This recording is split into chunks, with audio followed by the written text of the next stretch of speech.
Did you sign a non-disclosure? No, of course not. So you could put out that content if you wanted to fuck there's them. an edited 20-minute video I have of describing my entire account with them, with footage and evidence. Yeah. Because what sucks is you'll fuck the kids and it's not their fault. Oh, of course. Yeah, I would never put that out. That's what sucks. I would send it to you privately, But that's what I'm saying. Like, if you could just fuck the parents and not the kids, that'd be... Dude, yeah, exactly. That'd kind of be a public service. Yeah. Yeah, no, the dad was a monster, man.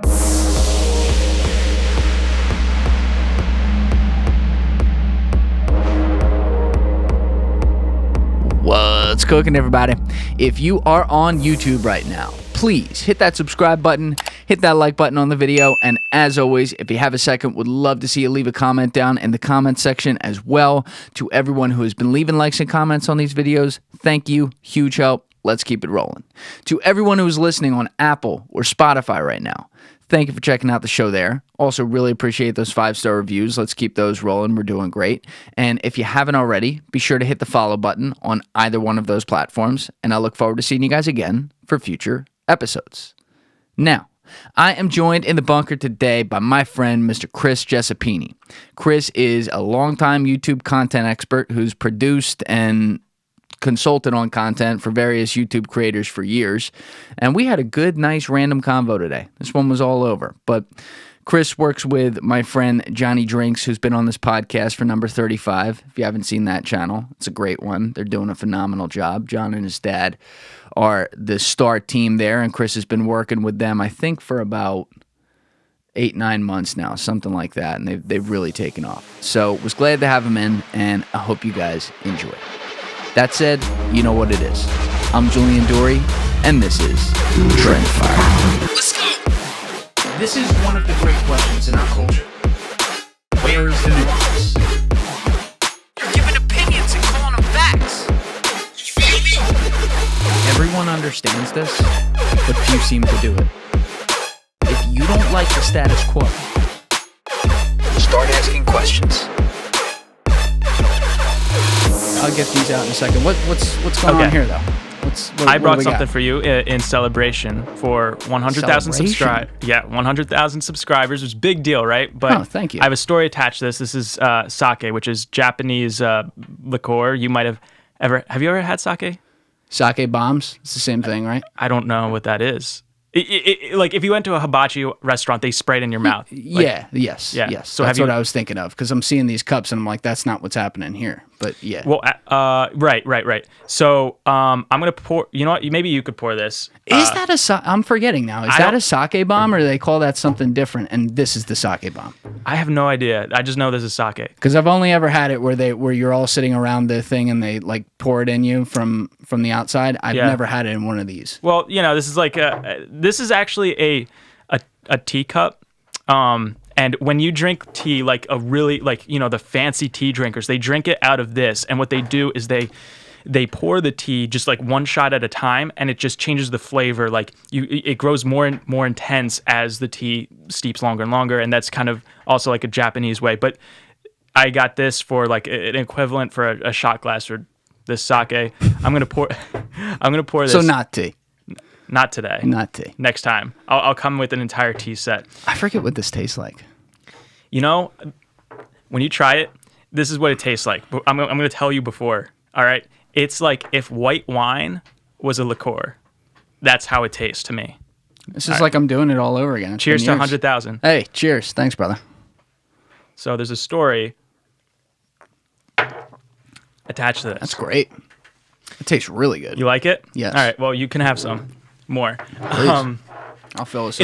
It's also 15% alcohol, so it's pretty. I was gonna say it can't be that heavy. It's not. I was kind of expecting you to say it was gonna be like 22, or something, like a little bit of a wild card, like a Mad Dog 2020 or something number. But still, that's 15's not bad. So I wanted to bring this to not just celebrate 100,000 subscribers for you, congratulations, but also just talk about a story.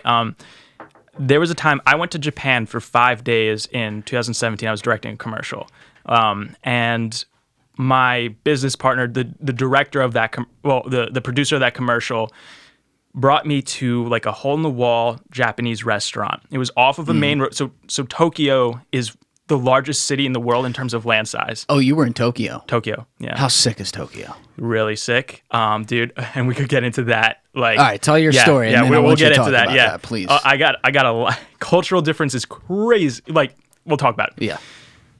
So he brings me to this hole-in-the-wall restaurant. Was that too much? No, it just went down really nice. Cool. He brings me to this hole-in-the-wall restaurant that is off the beaten path. It's not even marked. There's no sign. It's just like, it feels like you're entering somebody's house, right? It's like it's in an alleyway, essentially. And we go in, and inside is like a sushi bar. You know, have you ever sat at like a sushi bar? Sure. Yeah. This one wasn't a U, it was an L-shaped. And on one side, there was like 3 or 4 chairs, and the other side, there was 4 or 5 chairs. And so in total, it was small. I would slightly bigger than this room that we're in. It was very small. So really tight. Yeah. Yeah, really tight. 8 seats in the entire restaurant. We sit down, and you can't find this place on Google Maps. It doesn't exist. You can't look it up. Only if you know about this place, you know about this place. And I don't know how he knew about this place. Those places are the best. It's crazy. And the guy who owns it is a master sushi chef, like literally world class, one of the best in the world. And he comes out, and this restaurant's open for 2 hours a night, 7 p.m. to 9 p.m. And all he does is serve the 8 people that are there. We were 2 people, and I think there were like 3 others. Let's call it 5 people in the entire room. The 3 others were unrelated to our party. Thank you. This is scotch? Doers. I'm going to try Doers this in a Scotch minute. whiskey, baby. Go Really ahead. cool. Okay, so we're watching this master. Now, literally, he is world class. He's the type of dude, he wakes up at 3 o'clock in the morning to go to fishing pier at 4 o'clock, pick out his day's catch, spends the rest of the day preparing this fish for the 2-hour performance. I call it literally a performance that he does for us at night. So we're sitting there watching him arrange each piece of sushi, sashimi, which is sushi without the rice, and sushi rolls. We ate crazy exotic fish. I ate things that aren't even legal to eat here, like puffer fish, which if it's cut wrong, it could kill you. Like, really? Yeah, isn't that crazy? Because if it's cut wrong, they could cut the poison incorrectly, like from the puffer fish, and it could bleed into the meat. And do they serve it as like one of the open fish head type things, where it's like the full fish? No, or is it looks meat? like flounder. You know, like in a sense, it's like white meat, kind of like flounder. Like. So how do you know they cut it right? I don't. I just trust that he's a master. Yeah. Would I do it again? I don't know, but better man than me. I see. So we're watching this guy operate for 2 hours. It's a performance, and one by one, he is giving us like our pieces of sushi, and we're eating, and then by the end we're full, which is amazing. And it was a really intimate, amazing experience. This guy could literally open up in the heart of Tokyo, like a 5-star restaurant, something immaculate, like a pop-in sushi place, but instead he's sitting here in front of us, not even a full crowd. There's, let's say, 8 seats. There's 5 of us there in the entire restaurant, carefully honing in on his craft, giving us the custom attention. Now, I don't know how much the meal costs. I imagine a fortune, but it was really special and eye-opening to me, because now I actually want to put a pin in that. Now I want to talk about something else. Okay? We're going to come back to it. Okay. I'm very intrigued. This is going to all wrap together. You got me on the hook. In our world today, like, I listen to your podcast, I listen to the guests that you come, I read the comments, and I see all that stuff.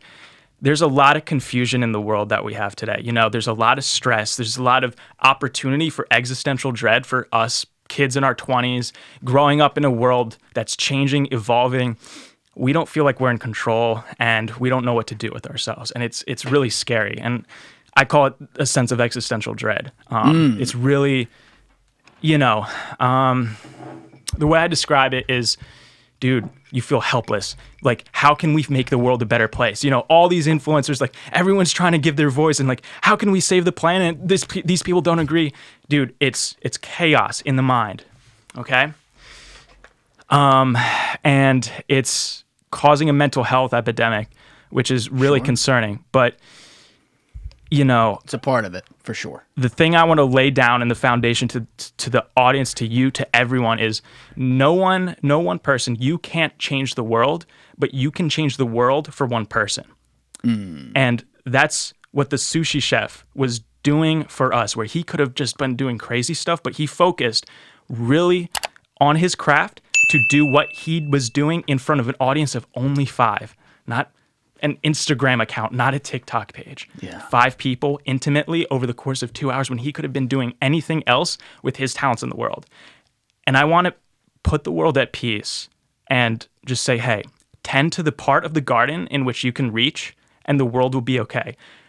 Influence one person, make one person's day better, and you will feel more fulfilled because you will feel like you changed the world because you changed the world for that one person.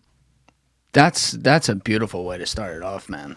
First of all, and I think I speak for pretty much anyone listening to this, I agree wholeheartedly with the sentiment there.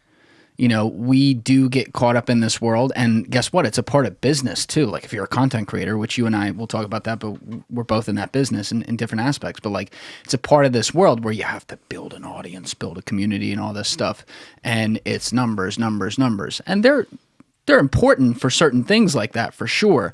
But you can easily get lost in just tracking how you get the most attention and assuming that actually constitutes influence, big quotes there, right? Like the term influencer, when it was created, was not meant to be what it became or how we came to view it. It was actually supposed to mean that someone who has a level of expertise or reason or logic behind situation or expertise X, whatever it is, they then can speak to that, and other people want to, quote unquote, follow them and get value from that and see them as a leader in that way. And we incentivized the way to get attention as the most shock and the most, I would say probably a lack of care in the value of what people are getting. And look, there's different levels to it. There's all different types of content if we want to focus on that one silo of it. But people, the overall point is people can get so confused as to what are real people versus what are just goals they have to pack their own bags. And to me, when I hear stories like that in the year 2022, and you said that was in 2017 when you were there, so somewhat recently still. And there are people out there, and there's a lot of them, who love their craft in that way. And maybe they don't make nearly as much money as they could, but they make plenty, they provide for their family, and they're fucking happy, which I guess you don't know, but I would assume it seemed like this guy was pretty fucking happy doing what he was doing. When I hear stuff like that, it gives me a lot of hope that there are a lot of people out there who want to think that way, at least, even if there aren't a lot doing it. There's fewer doing it. There are a lot of people who still want to use whatever their gift is to impact others. Dude, I feel you because like at the time it was a cool experience, right? I had a fancy sushi at a Tokyo Japanese restaurant with a master person crafting, right? It was amazing at the time. But until years later, dude, for me, it only clicks years later when I'm an adult. I'm thinking about it, and you can tell how much it actually impacted me in retrospect for me to bring it up as the first thing we talk about on this public platform. Yeah. Isn't that crazy? And yeah, what you say, yeah, people are chasing influence, but when is enough enough? And that's something that I really learned because I used to, dude, that Gary Vee wave of 2016, 2017, that was me, man. And I lost all of my friends because I was a crazy, ambitious, hungry person. And I don't regret that, like, because I don't know, I had to get it out of my system, and I was able to do a lot of great work. That hunger and all that stuff got me to Tokyo to work in the first place. Like I did a lot. I've lived a lot of amazing lives doing it. But now at 25, it's amazing for me to experience like, wow, I've seen people constantly chase for more, thinking that it would make them happy, and it doesn't. I'm going to ask you this question. So how different do you feel at 100,000 subscribers than you do at 15,000? You looked at yourself, the future you, wow, 100,000 subscribers. I bet you you'd be like, man, that's kind of making it, but do you feel any different?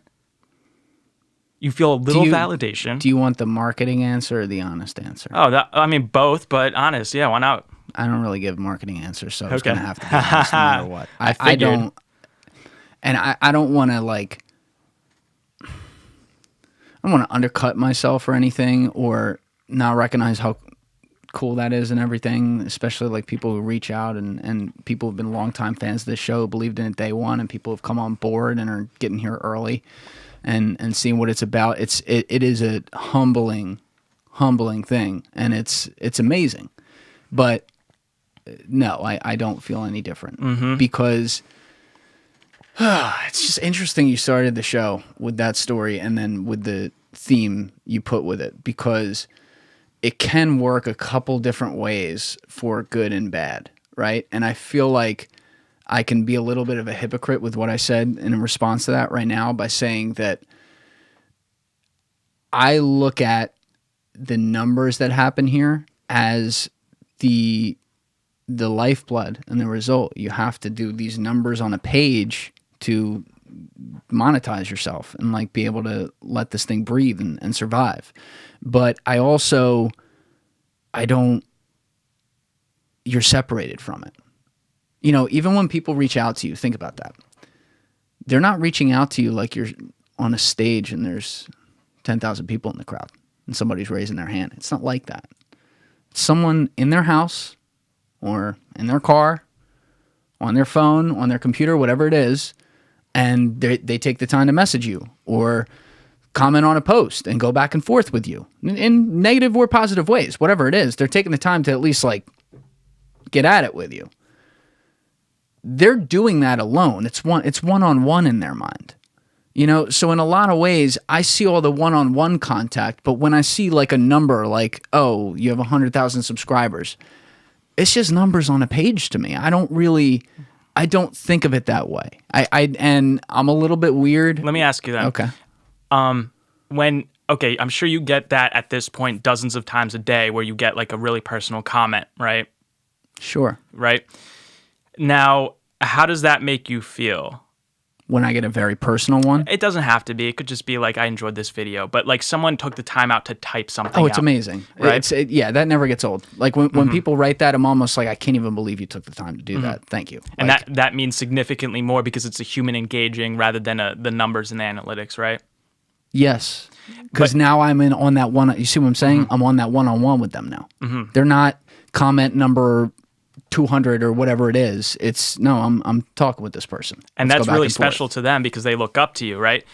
But there's something fascinating that happens. And I've worked with many, many influencers that do not recognize how special that is, or they, I guess you're newer to the numbers, but maybe it gets old for a lot of them in the sense that they're having this interaction 10 to 100 to 1,000 times a day where they're responding. And I'm not talking about John or anyone that I'm working with right now. I've experienced this in the past where, and a lot of people are very open about this, where, okay,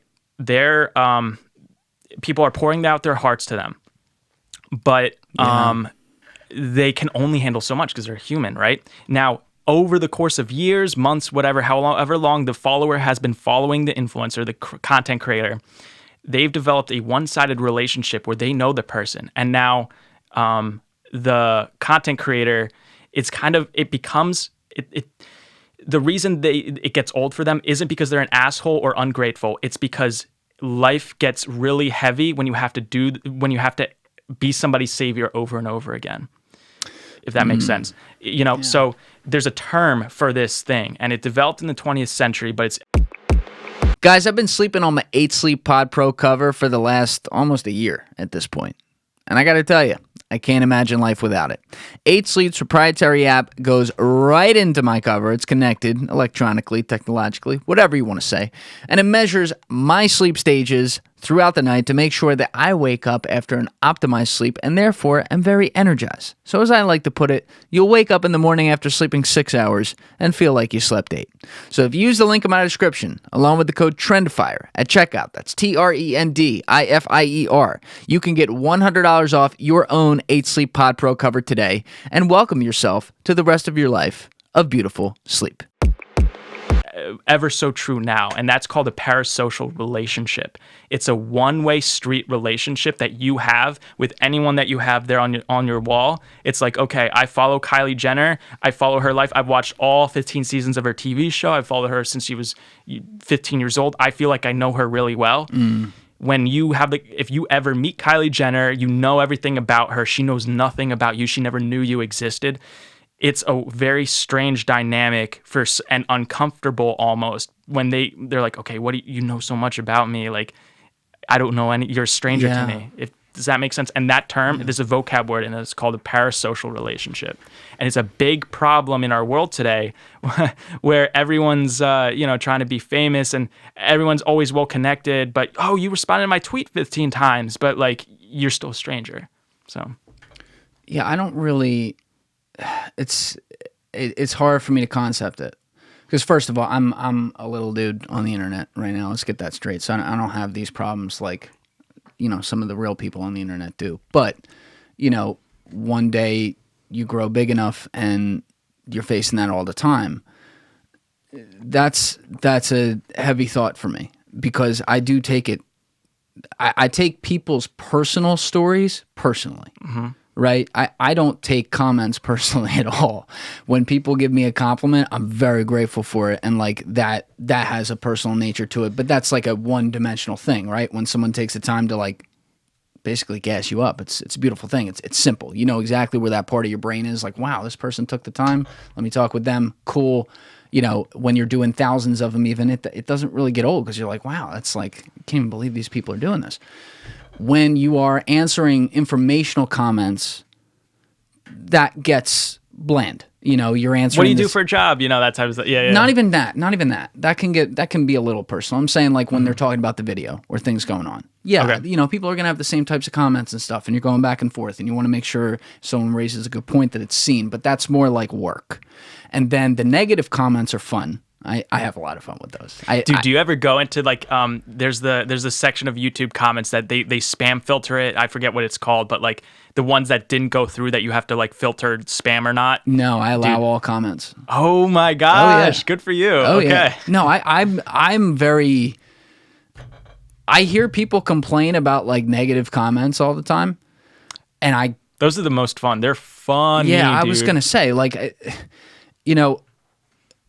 once in a while, I'll go back and forth if someone is making an argument about the subject matter and they just resort to name calling. I'll go shot for shot with them and have a little bit of fun, right? Okay. And it's not like fuck you, bro. Like there's none of that. Yeah. Like I don't do that.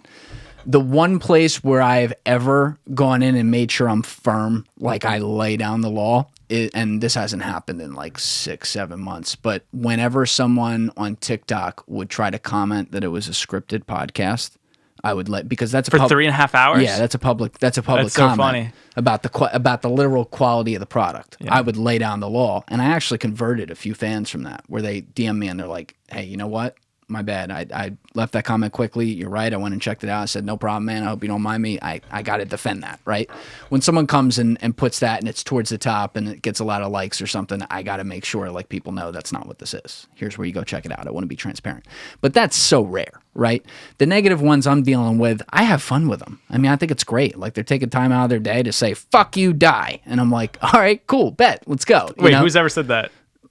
I don't. Okay. Like, that's not a real. That's not a real comment. I think I would assume that might automatically get banned if someone says "go die." Maybe. Yeah. I don't know, but I'm saying like people will be like, "You're literally, you're the worst creator ever. Your videos are the worst things I've ever seen." Like, what this kind of stuff. Oh, my favorite ones I'll just that I say see. Thank you. Like it's great. The ones I see that are my favorite on the YouTube channel is this is always recommended to me, and I see you on the shorts page, but I don't know why YouTube's recommending me. Like, come on, you can't even make a cocktail good, you know? Like that's pretty funny. Yeah, when I see those ones, I don't like they're so bland. I don't know that I've responded to those ones. Like, it's got to be worth it. It's got to be fun. Like, they really got to rip you. I love when they do like all kinds of emojis, like a lot of clown emojis and stuff.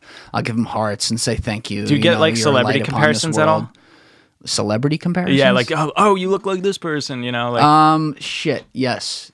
But I don't know who you don't they know are. the names? Okay. No. Like, I had to Google who the people were.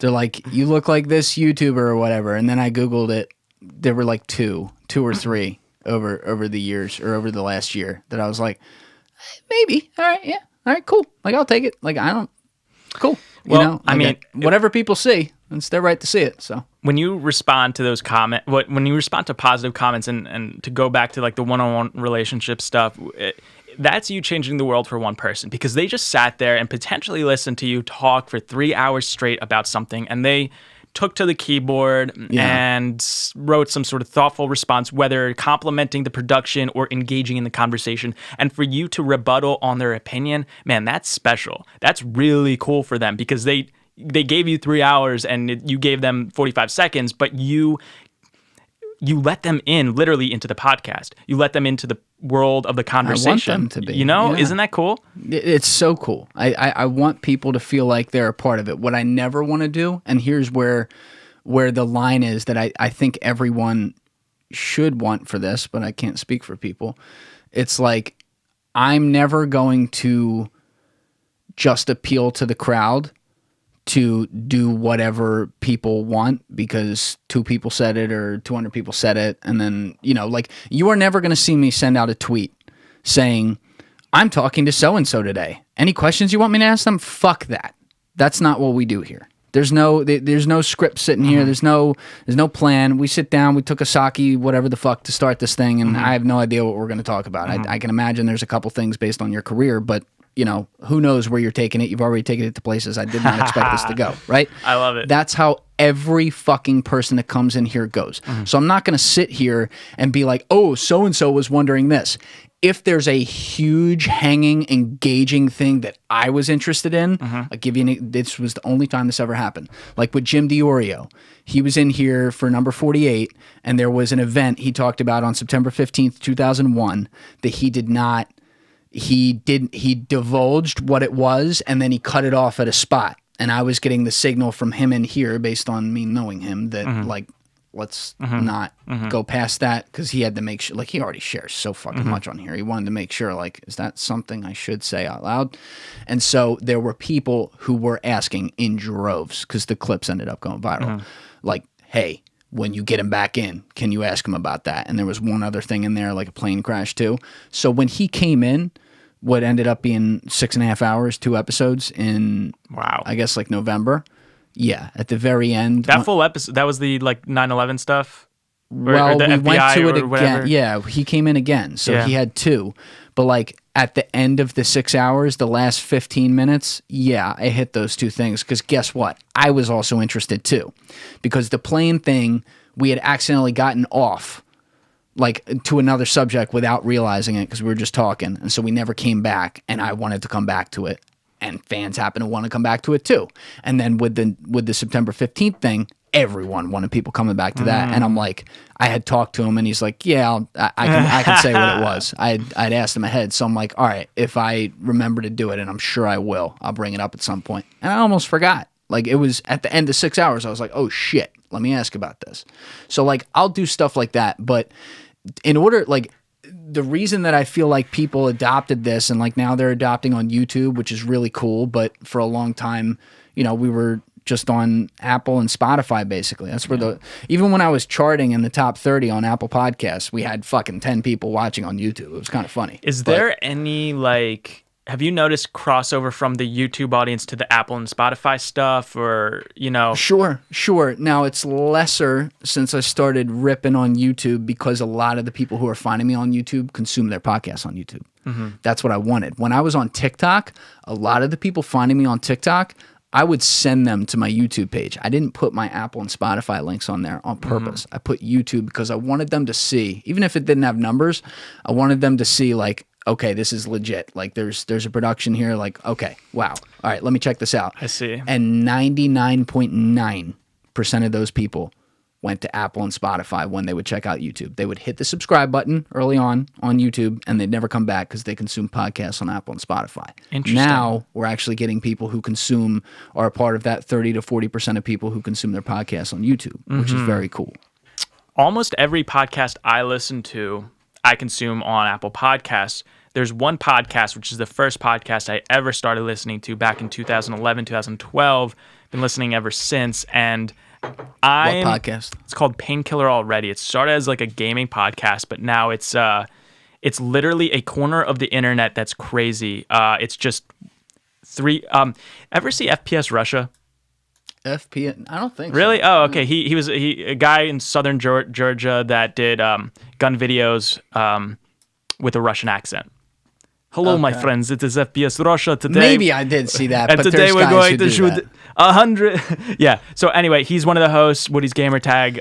Wait, is he the guy on TikTok? It's like I doubt it. Like in the sitting. No, that's a real guy from Russia who's sitting in the ice. He goes, "In Mother Russia, we sit in the ice and we wash our ice with the bulls." Or this whatever. guy's a professional Russian. He plays a character. Got it. Okay. What was the podcast called? Though? Painkiller Already. Got it. Now, dude, this is a crazy part of the internet where like I've been following these guys for years. They used to be big in the Call of Duty commentary community, but now it's not a gaming podcast anymore. They're all thrown out of the video game world, and they just have their own podcast, and it's consistent, dude. It's incredible because they have a consistent 200,000 viewers, and all they do is just bullshit for 4 hours a week. They have reoccurring guests. The subreddit is extremely dedicated and popular and all that stuff. But, Love that. But yeah, it might be like what you evolve into, where like you just have your hardcore fans that are just really into your universe. Now it's hilarious because their fans hate the show. They hate it, and they're trying to cancel them right now. It's crazy. Their fans are trying to cancel Yeah, them? dude, it sucks. It sucks because I'm a big fan of the show. I'm just a quiet listener, you know.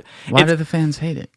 Like unfulfilled Patreon orders and like Discord drama and like, you know, just bullshit, just small bullshit. Not like, it's just things like, guys, like it's, you know, it's whatever. But yeah, anyway, I forget why I brought that up. I brought it up for a reason. Okay. So it's a podcast that I listen to, I would say 40% on YouTube, 60% on Apple Podcasts. I probably listen to every episode.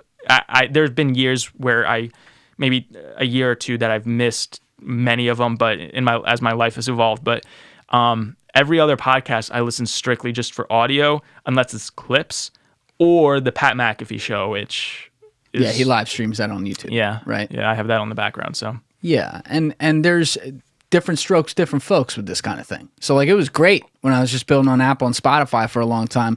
I felt like if I could get an audience on YouTube, you know, that would also help with discoverability, because the thing about Apple and Spotify is there's really borderline zero discoverability on there because it's not visual, right? Like people don't go on there looking for stuff that much. There are some people who do. Most people don't.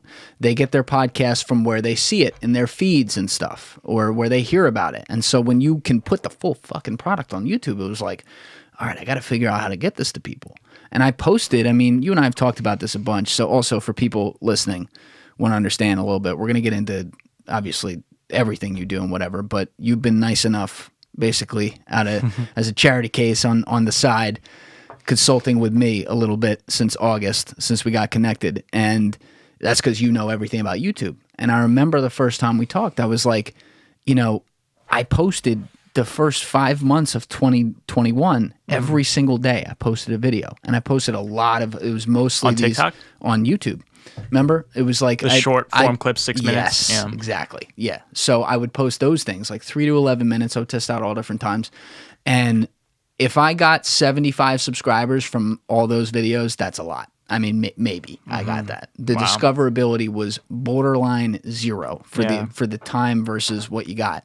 So once I started clicking on TikTok a little bit in April and May is where I started to realize I need to be spending more of my time on this, because that's getting me way higher return for my time versus these fucking clips on YouTube. And so I'd always looked at it like, all right, well, if I can grow a base on YouTube itself, maybe that changes. And I haven't gone back to those mid-form clips yet because it's still not quite worth my time versus making shorts on YouTube, for example. That's where I'm at. But like, I'm going to start working that in at some point, and that way, you know, I feel like you can give people a little pieces of the show here and there, which is helpful. But you know, it's not like none of this was like planned this way. You know what I mean? Like, you just have to go with what's working and figure out everything that you're doing and what's working that's wrong to make it a little better every day. And you never figure it out, but you get a little better, and then eventually, like, you get some results from it. Dude, so many people, when they're chasing a goal and it's not clicking, when it's not being accomplished or they're not making strides to it, they go ahead and they change the goal. But instead, what you should be doing is changing the plan. Just change the plan. The goal is what you want. The goal is what keeps you up at night and getting up early in the morning. Just change the plan. So you change the plan from the short form 3 to 11 minutes to 60 seconds. You just transferred over. Or 30. And that didn't even work at first. I remember when you called me and, you know, later on, you're like, this isn't working. This is kind of hopeless. What should I do? It wasn't working on YouTube. It wasn't working on YouTube. Right, Yes, correct. Yeah. So, that's what I didn't get, because Right. I'm like, it's working on TikTok. and I said, dude, it's going to take time. It's like, just stay consistent. It just takes, like, I don't know what to tell you. And like, really the only variable to success in your case, because you put in the work, is time, right? Like, I mean, it's just, at this point, it's just, you have to wait your turn, and eventually you'll be chosen when you have something that needs to be seen. And dude, I guess for you, that second one, you had one take off, but it kind of became irrelevant towards it was the kind second of a toss away. Yeah, the second one that took off was a conspiracy theory one, right? It was the first one that blew up 1 month ago, right? That's kicked. Yeah, well, there were a this. few. Yeah, I know exactly what you're talking about. There were a few that clicked at once. You were saying the one back in the end of August when you and I were talking that happened to go, and then I'm like, well, why aren't the others going? Dude, and no, you're like, when you they'll do it eventually. For you called me upset because you're like, I wish this didn't go viral because it tanked all my other views, and all, do you remember that? Dude, no, oh come on, of course. I remember I think what I was saying though. Because we talked, that was a 4-hour conversation when you and I talked. So there was a lot of information coming in there for the first time. Dude, you called me, you texted me, and then I just called you because you were panicked because one blew up, and okay, so this was the second time we ever spoke. Yes, now I remember. The second time we ever spoke. The first time you're like, okay, should I do short form stuff? Yeah, dude, like you got to do the 60-second, 30-second YouTube shorts. That's what worked for me. Now you did it.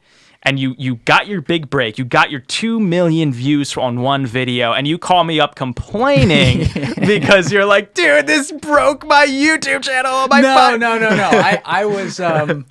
I was. You caught me at like my lowest moment. Even I have low moments once in a while. That was a perfect storm where TikTok. I got in trouble with TikTok, and I've never done anything to. Yeah. I've never posted a video that's even close to the line. Right. And I posted a video that said the word Nazi because, I don't know, I was talking about fucking World War II, and it had clips of World War II in there, and it got a hate speech ban. And so TikTok was my entire lifeblood to drive people to Spotify, Apple, and anything I got on YouTube, right? And so that all came out from under me in a second. They basically put me in jail for what ended up being about 2 months, which killed me. And so at the bottom of that, I was so upset because I couldn't drive any traffic to YouTube. And so, not that I never had numbers, but like the numbers looked worse, and it was annoying to take a step back when, you know, it was nothing out of my own cause. And it was scary because you got to remember at the time, no TikTok, no podcast. Period. I know. Right? I know. I don't have that problem now. Now you have leverage. Now you have opportunity. And dude, like what I said to you before we started rolling, I mean, now you have confidence. And what confidence comes from is when you divide opportunity by your capacity. When you have more opportunity in front of you, then you have capacity to fill all that opportunity. That's when you become more confident. It's true in dating. It's true in business. It's true in restaurants. If you're in Miami, you know you're going to find good food somewhere because there's an abundance of good food. How does that equation go? Opportunity over... Okay. Opportunity divided by capacity. Your capacity meaning how much mental bandwidth. That's good. Equals confidence. All right, continue. Yep. Yeah, that's great. I love that. So you're at a point right now where when Johnny Drinks guys found me, they were like hot on TikTok. But dude, if TikTok went away, fuck, they're done. Yeah. You were done. Yeah. Everyone was done. My job, my motivation to help you is like, yo, dude, let's diversify our assets here, and let's get you off of the reliance of another foreign agency, another government, and and into American soil. No, I can tell you've been spending time with Mr. Rondi. I love it. I love it. You said that perfectly. Well done. We were talking about TikTok, not YouTube. People. That was like my goal is like, dude, because like if you could just branch out, I don't care if it was Instagram, if it's YouTube or freaking Tumblr. Instagram's a disgrace of a platform. Yeah. Go ahead. I don't know where I'm taking this, get honestly. that in there. But I wasn't going anywhere where more relevant than what we just said. But yeah, so now you have confidence, because if TikTok died, you would feel it, but the game's not over anymore because you have steam rolling on another platform, and that diversification is pretty awesome, and that's. Overall, what I'm saying is the NFT market should learn to diversify your assets. It's soil, into stocks, into I'm kidding. I'm kidding. That's I don't care. Yeah, we'd be on that for fucking making 4 jokes hours. here. Holy shit. I don't even know how to think about diversifying over there. That's scary. No. Anyway, but you're diversifying your right. attention right now, which is important. You're right. It's something you have to constantly be looking to do as well. Like where you can't rest on your laurels with it. And I'm not on mine. I can control what I can control right now on a daily basis. I'm building to a point where I can invest in this, right? As I invest in this now, I'm investing all in me, right? Mm-hmm. Like you basically help me out as a consultant on the side. That's what I got. And eventually I'm going to have a producer in here. I already know the guy who will do it. But like I gotta pay him. I gotta pay him well. I want to pay him. I have really a question. well. What did I do for you? Like, if you had to summarize, what did I do? A few different things. Okay. Number one, completely reset my strategy on YouTube. Number two, pointed me in the directions of all the things to actually listen to learn YouTube, because I still know nothing about YouTube, but I really knew nothing about YouTube. Number three, it made me think about every single step to every single video that I put out as far as what makes people click. And not, my favorite thing was pointing out the idea of legit bait. And so for people that haven't heard this, what's the guy's name again?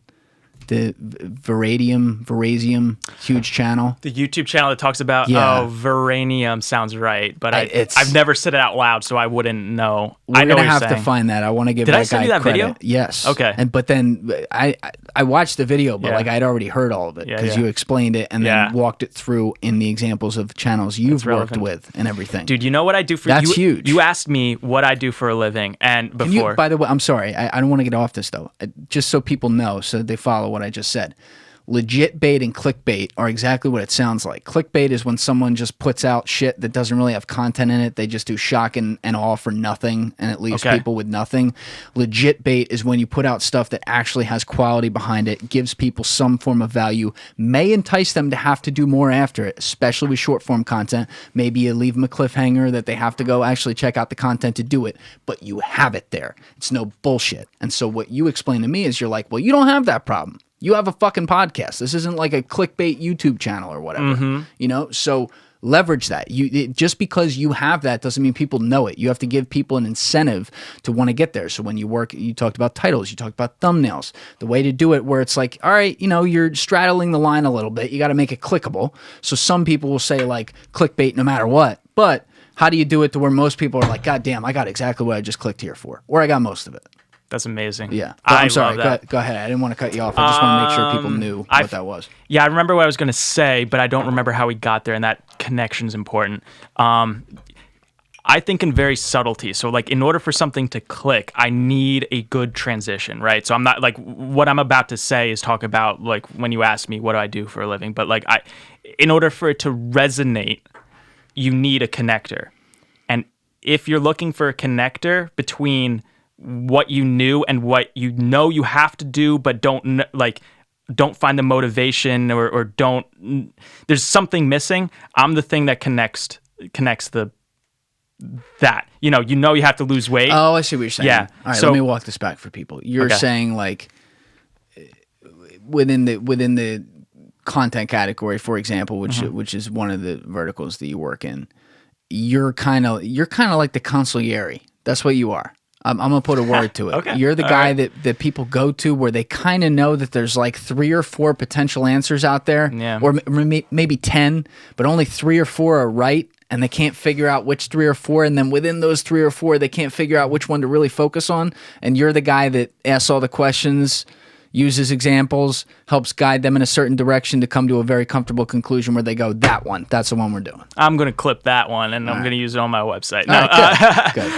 good. no, exactly. Like I like being like the cobwebs that filter out a bunch of the bullshit. Because you as an entrepreneur, other entrepreneurs, like, dude, there's so many opportunities, different things, and like, and I'm like, okay, what does he really want? And then I just ask a bunch of questions. I sit there calmly. I let you vent. And when you feel heard, and I listen, like, this is a skill. Not a lot of people have this, and I'm not good at a lot of things. But one thing I am good at is listening to make people feel heard and not just bullshit. Right? Now, how do you do that? Do you have a strategy, or is it pretty natural? The name of my company is called Sonder Media. It's spelled Sondor, but the root word that it's from is Sonder, which is Sonder. And that has a very amazing definition because it's my favorite word to ever exist. What it means is I'm going to mess this up a little bit, but it's the awareness that every stranger, every passerby that you meet lives an equally complex life to your own. And that recognition, my favorite word, Sonder, that's what it means, is what allows me to be a good listener. Because, dude, I'm a very complicated person. There's things that I do horribly wrong. I made a lot of mistakes. I've done a lot of things right. I've done a lot of things right that have been seen as wrong, and all the above. And I'm as complex as you and every stranger on the bus, on the train, at the grocery store. So it's very easy for us to judge somebody off of a tweet. Like 10 years ago when somebody tweeted on the phone, haha, I'm going to Africa, hope I don't catch AIDS. Do you remember this story? Yeah. And they turn their phone off, they land, she's already lost her job, the news is there landing to greet her at the entrance, and she's canceled. The angry mob forgets about her, and now she has to live life as with the PTSD of being canceled and all that stuff. And I make people feel heard just by the awareness that, dude, you're not judged by a single moment, by a single flaw, and that everyone's capable of doing great things, poor things, mediocreism, all that stuff. And I'm just able to with that recognition, help people filter out what they got going on in their life and find what their true purpose is. It's a great answer, and Thank you. it's heavy, but it's also like it's not. It's very to the point, and it's a creative way of describing how I looked at it. If we started with like I think you said the cobwebs thing, that was pretty good, right? Like, but that's the deeper, denser, fuller way of saying it. But look, I take it for granted a little bit because it's like a part of my job. I got to sit here and understand people, right? If I can't do that, we got a big problem. And sometimes, like, even when I'm intensely focused when we're in here, but someone may say some stuff and I got to be like, wait, what?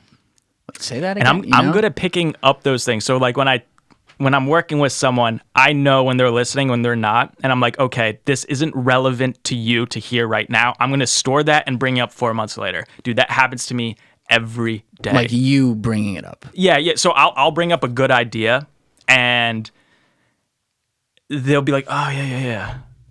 Oh, and I'm like, gotcha. oh, you're not ready to hear this yet. 4 months later, they're like, man, I have this problem, and I'm like, I'm here for you. I got this all figured out now, because it was 4 months ago, and dude, and that's part of the thing. It's like, you know how to adjust. well, yes, adjusting, yes. But here's the thing. The secret to being that connector that we talked about earlier is like, dude, you can't connect something when they're not ready to be connected to it, the thing. When you're not ready to lose the weight, you're not going to lose the weight. You have to be absolutely ready. When I first walked in here and we talked about somebody that I'm like, yeah, I don't chase people. I can't chase a client, a potential lead or something like that because I'm not wired like that. It's not because I'm a lazy piece of shit or like think I'm entitled or something like that. It's that dude, to work with me and for me to be effective, you need to be fucking desperate for change. And then, only then, will I change the world for the one person. So Going back to your opening thing. I guess it's all related. Yeah. This isn't scripted. No. I appreciate how you think because you're always. I think this probably comes from being in content because you've been in it a long time. But you know, you're constantly in your head and then in like with content, but then in your life thinking about how things tie together because you got to make sure like people can follow. You know, and so it's nice when you can pull a symbol like that and it makes sense. But it's interesting when you say they're not ready to hear it like that point, and they're not. I'm gonna keep that for 4 months from now because what that requires is you have to instantaneously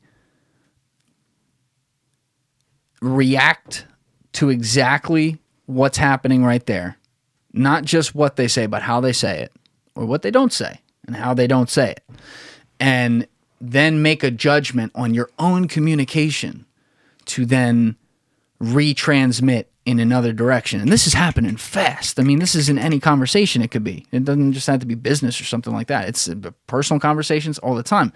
Like, how many of us, and we're all prone to it, it's something you have to work on, but how many of us constantly look to bring something just back to, well, we'll say the right thing that needs to be said right now because I know this thing would make me feel good right now, so I'll say this. Or this idea would be something I'd be pumped about, so I'll say this. And we don't think about like, all right, well, let's not like suck each other off here, but how can we put something out there that is going to be amenable, like that they're going to listen to and be like, wow, yeah, no, that makes sense for whatever reason it is.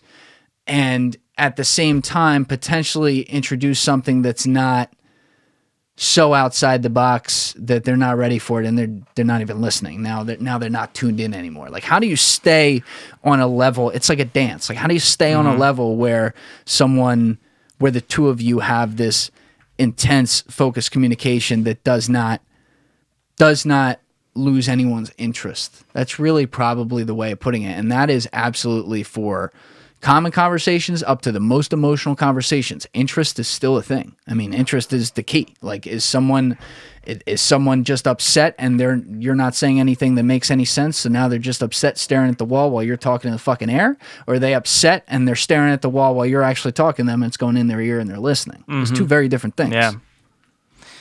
There's a lot of ways to, I mean, it depends.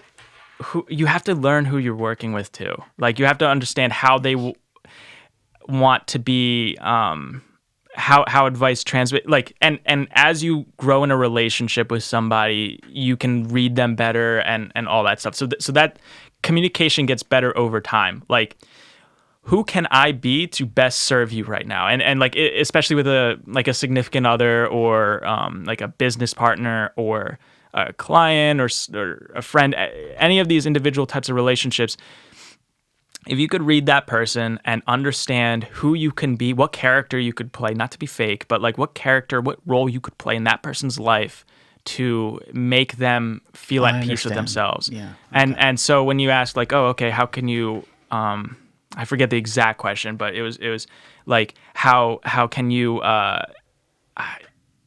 pivot like that? What was the word? The word for pivot. Anyway, it doesn't matter. I don't know. You asked me like how I could pivot, how I could move around, and it's adjust. Just adjust. There we go. That was the word, okay. Adjust. And it's just like, dude, like read the person, be like, okay, who can I be right now to resonate with this person? You know, like, is like, yeah. Anyway. No, I understand. It's a complex thing to talk about. It's like hard. We're talking about one of the harder things to put in words. Mm-hmm.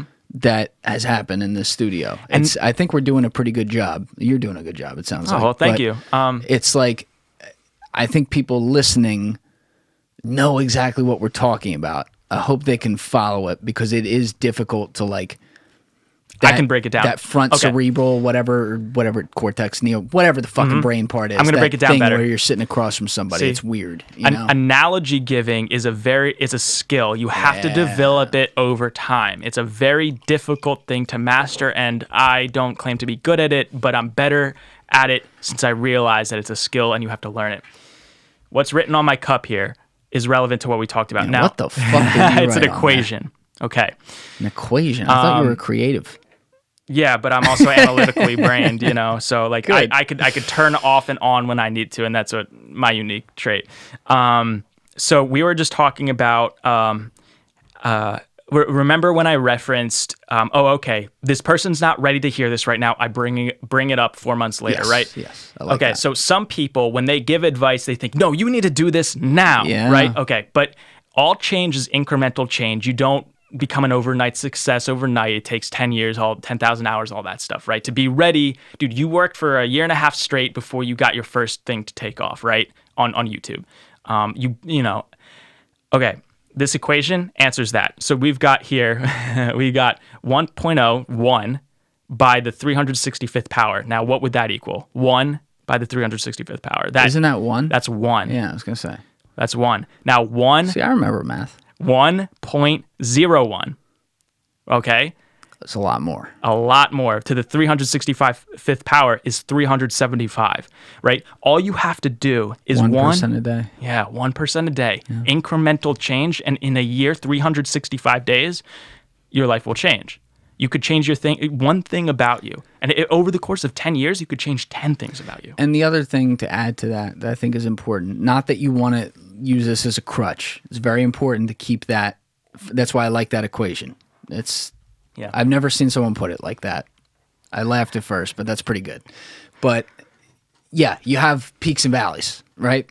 Everyone has bad days. Everyone has days where, if anything, you subtracted shit, right? It's a matter of how do you average out over time? Over a long period of time, how much progress are you making?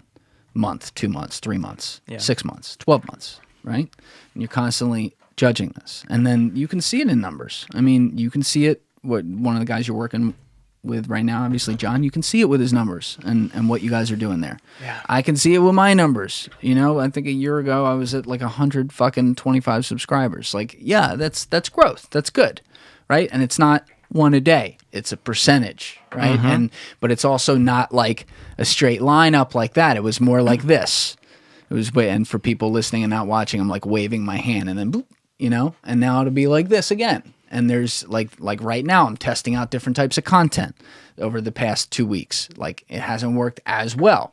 What's the different types of content? Because you're doing shorts and different types of shorts, like totally different types of hashtags, totally different subject matters, totally different.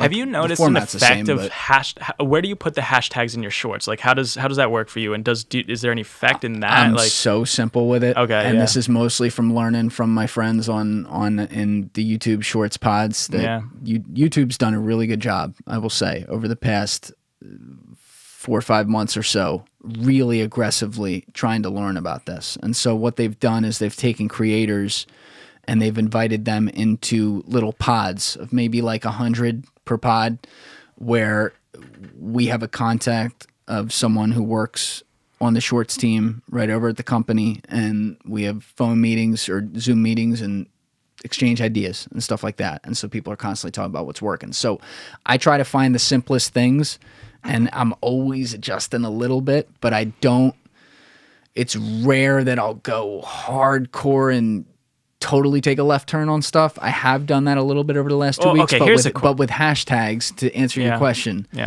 I'll use the same 3 that work on my actual description. The hidden tags, I'll repeat those, and then I'll switch up. I'll use like 8 to 10 hidden tags kind of deal, and I'll switch up, like, if the video was really similar to the last one, maybe 1 or 2. If it was way different, 5 or 6. Why, when you're having so much success doing one format, would you decide to, now's the time to experiment? Because we don't have a niche. Yeah. Okay. A podcast is not a niche. Yeah. It's a light niche for a type of content, but that what I'm competing against all types of content in feeds. So we talk about all different shit in here. Who shows up in your feed with your show? Like, is it other generalist podcasts or? It's so random, man. Yeah. Like at YouTube, and I know what you're asking. For people who don't know, YouTube will show you like your viewers also watch, and they'll give you channels. I've looked at that. I looked at that twice. They're totally, they're all different. Right. They have nothing. They have very little in common. So it's like, well, that's not a thing. It's Isn't like it amazing that you're such a big company like Google, like YouTube, doesn't even understand their own creation? Yes. And I would say I gave YouTube personally, like myself behind the scenes, like a lot of shit for a few months. Like, how the fuck you guys have the Google algorithm? Yeah. How are you this far behind TikTok? I don't think it's a coincidence that once they took shorts out of beta and actually invested in it and now went to creators to ask for feedback, I don't think it's a coincidence that their numbers have gone up big time and they've gotten things to click in their own way. It's different than TikTok. It's like same type of content, but it's a different audience. It's different needs. It's different analytics. I can prove it with videos on platform to platform that do well on TikTok, don't do well here, do great here, don't do well on TikTok. But they have, like, I'll speak for our girl runs our team, Michelle. She's awesome. Like they listen. Like they want notes on everything. And she's like, I want to talk to the team about that. And she does. Like I can prove it, you know? So to me, like you talk about your job being listening and stuff, they've done at least in my experience, they've done a really good job with it over the past several months. And now they're seeing some results. Wow. It's helpful for me. So I'm not complaining. Man, it's crazy. Like how quickly things move. I started making YouTube videos myself in 2011, 2012. Really? Isn't that crazy? I'm probably earlier, but dude, I was a YouTuber in 2012. What were you putting out? Call of Duty video game commentaries. No shit. Isn't that crazy? I've been doing this for a long time. KD in Call of Duty. I had a little bit higher than you, but not much. Dude, and I was gaining momentum back in 2012. Dude, unlisted on my channel, I watched it again in the last 2 years where I made a video and it was published, let's call it early 2013, late 2012. It was like, is it too late to become big in the gaming community? And I just posed that question, and that was what the video was about. This is 2012, 2013. Because, dude, at the time, PewDiePie was just blowing up. Yeah. Call of Duty was as big as it got, and it felt like a flooded market of the top creators in that gaming community. I had 1,000 subscribers. I was really, dude, like, it was fun, man. I got tens of comments a day, you know, and I was growing. Dude, I was on Twitch in 2012. Could you imagine if I stuck through it? You were on Twitch in 2012? Yeah, dude. I didn't even know what Twitch was until dude, 2016. it was almost Justin TV back then. Do you know what that is? Justin TV? Not a fucking clue. Justin TV is where Joe Rogan, I think, started his podcast. It used to be a live stream. Didn't know that.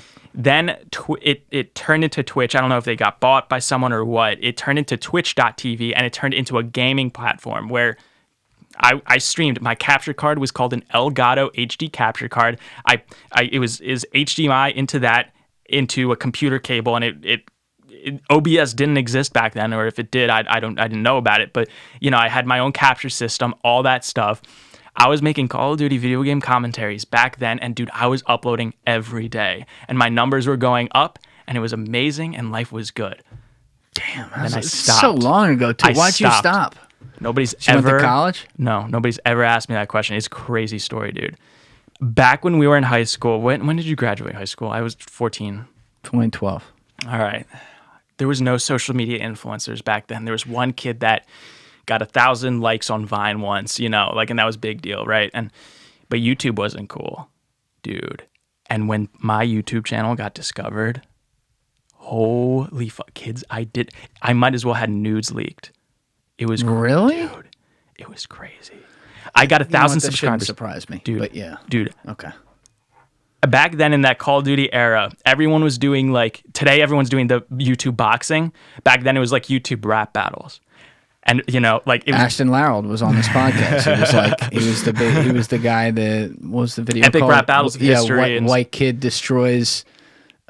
other kid and Okay. whatever, but like it's got like 30 million views. But yeah, that's So what they were all 2011, doing. 2013, it was the era of not boxing, but it was that big back then. The rap battles. There was epic rap battles of history. There were different, like everyone was rapping. The Call of Duty commentators like did their. I got 1,000 subscribers. I did a cover of Tupac's. No. Oh yeah, man, dude. For 1,000 subscribers, I was No, like, don't do this to me. it was California Love. It was hilarious, dude. no. It was so funny. You covered that? Like I you mean, no, I rapped wrote it? my own lyrics. Oh man, But yeah, dude. Yeah. So I just like did that, for you like. got some flow still? No, of course not. You know, flow. I didn't have flow back then. Dude, I'll give you a beat. I got canceled. You got canceled at high school. Yeah, no, not in like 2022 canceled, but like in like, dude, kids would, dude. Here's how it started. My best friend in his computer class was like, yo, look at this rap that we did over the weekend, and he showed it to a friend. Who showed it to a friend. It went viral in my school. And bro, kids I've never fucking met was like, yo, YouTube. No. Dude, and could you imagine how I felt at 14, 15 years old? And like I played baseball. I wasn't a jock. I fucking hated myself when I was 15 years old. I was like, all right, fuck this life. I always forget how petty high school was. Dude, isn't it crazy? And damn. dude, I had literal kids. I'm like, yo, back then, I don't know how it is today in high school. I'm sure it's just as bad, but like, It's got to be worse, right? but after the YouTube leak, I could call it the nudes. After the nudes leaked, it was like, dude, people were like, yo, why don't you kill yourself? no. Dead ass. Because the rap leaked. Oh, Kids yeah. were saying that. That's fucked up. Yeah, dude. But it's the best thing that ever happened to me because I was in the high school like TV program, but I wasn't too involved. I knew I wanted to be like a filmmaker back then because I liked the YouTube thing. I loved all that stuff. And when I got kicked out of the lunch table, I was like, fuck, where do I go? So I went into the TV studio. And all the kids that were like the top honchos at the TV morning show, like we did the morning show and all that stuff, they would just skip lunch and they would just go work on projects there. So I started working on projects there and like became friends with them. And so like that's what started my entire filmmaker career. And so it was a it did. It was a jump. Everything that I've ever done has like led up to the next thing. It's incredible. I could trace it back to elementary school. I used to want to be a football coach. You wanted to be a football Isn't that coach. crazy? Like, yeah, that was my Did passion. you play? I played for 2 weeks, and then this kid named Ryan Fitzpatrick. I was in the I was in the 120 pound 7th grade 120 pound weight class. I weighed 92 pounds. Ryan Fitz may have weighed 170. He weighs more than I do now. Playing in the 120. Yeah, and so we did. I forget what drill. Like you go up against each other, and he flatlined me, and then then there's drill? this. It wasn't that. I don't know if we were doing that, but then there was this other drill. Now the second drill where it was 2 lines perpendicular to each other. So one line was going straight, and the other line was coming from the side, trying to tackle the straight line. So like it was perpendicular, 90-degree angle. The 90 degree was trying to tackle. It was a tackling drill. I counted. I'm like 1, 2, 3, 4. Oh my gosh, I'm lined up with Fitz again. I just outran Fitz, and the coaches yell at me. They're like, what the fuck? You're supposed to be tackled by that guy, not by that guy. He's gonna kill me. Yeah, not by that guy. But here's the thing. So I was small and like I never played, so like I wasn't gonna get an opportunity. They put me on the fucking offensive line and defensive line on the 3rd string, and I'm like, I never let up a sack, and I would get sacks, which is crazy, and they just never noticed because I was like the little kid. Little guy. Yeah, and on the not even JV, whatever's under JV, wow. And like. So you wanted to be a coach? I wanted to be a because coach. you couldn't play. Dude, in 5th and 6th grade, I would get all my neighbors in my community, and we would run like not drills but plays. I would take like a white piece of printer paper, carve out 9 slots, draw out plays. I went to Barnes and Noble. I got a book called the NFL Coach or the Football Coaching Bible, which is written like each chapter is dedicated to a scheme from a 20th century NFL or college football coach. I would just highlight. Now do you see how I am today? Yeah. Where that No, it came makes from? sense. It makes Isn't that sense. crazy? Yeah. Yeah. And but like fast forward into your YouTube channel like a year or two later, whatever, and like stop it with the peer pressure. That's a whole separate thing. That's interesting to me. But like, even if you stopped, first of all, you were really young. Everyone stops shit when you're young, mostly. But it translated you into your thing. It did. It wasn't like you just kind of went your separate way and whatever. It was also a blessing in disguise. It would have been cool if that kept going though. But it's also a blessing in disguise because then you get into production and you get into what you did. Yeah. But this is the real thing that I've been curious about because we've talked about it in our conversations, but there's always so much other shit going on that like, you know, I'll get tidbits here and there.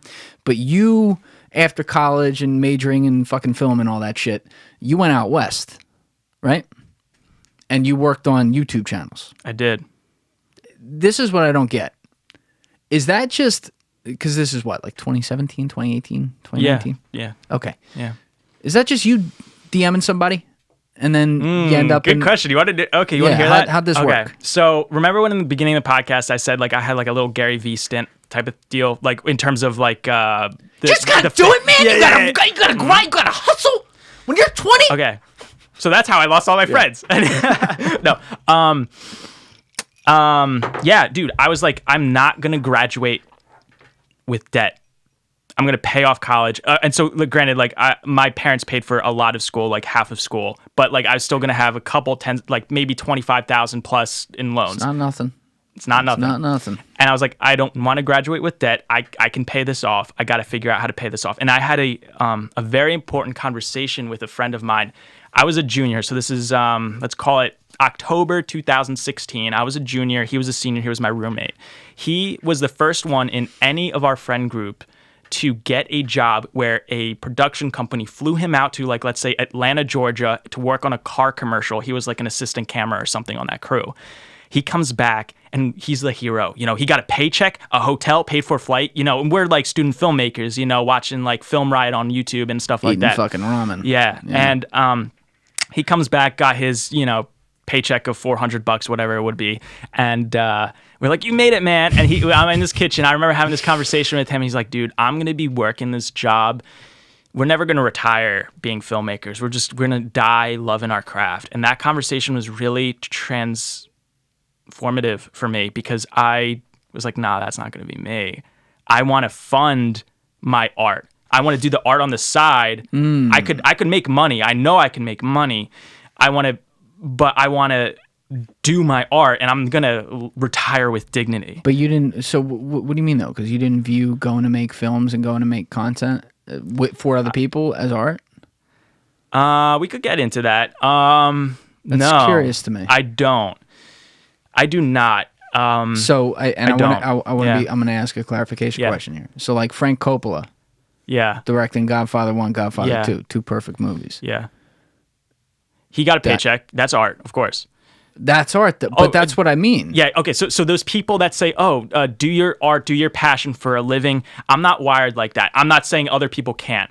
All right? Like, I'm not wired like that. So, for example, I like photography, but there's no amount of money you could pay me to hire me to be your portrait photographer or landscape photographer or whatever. Right. Like, because I want my special thing to be, you know, my special thing, my outlet. You know, graphic design, I'm not very good at it, but I like doing it. So you view art as the art you're talking about is the outlet stuff that maybe no one ever sees. It's just for you. Yeah, I made three pretty okay short films in college, and they're not public.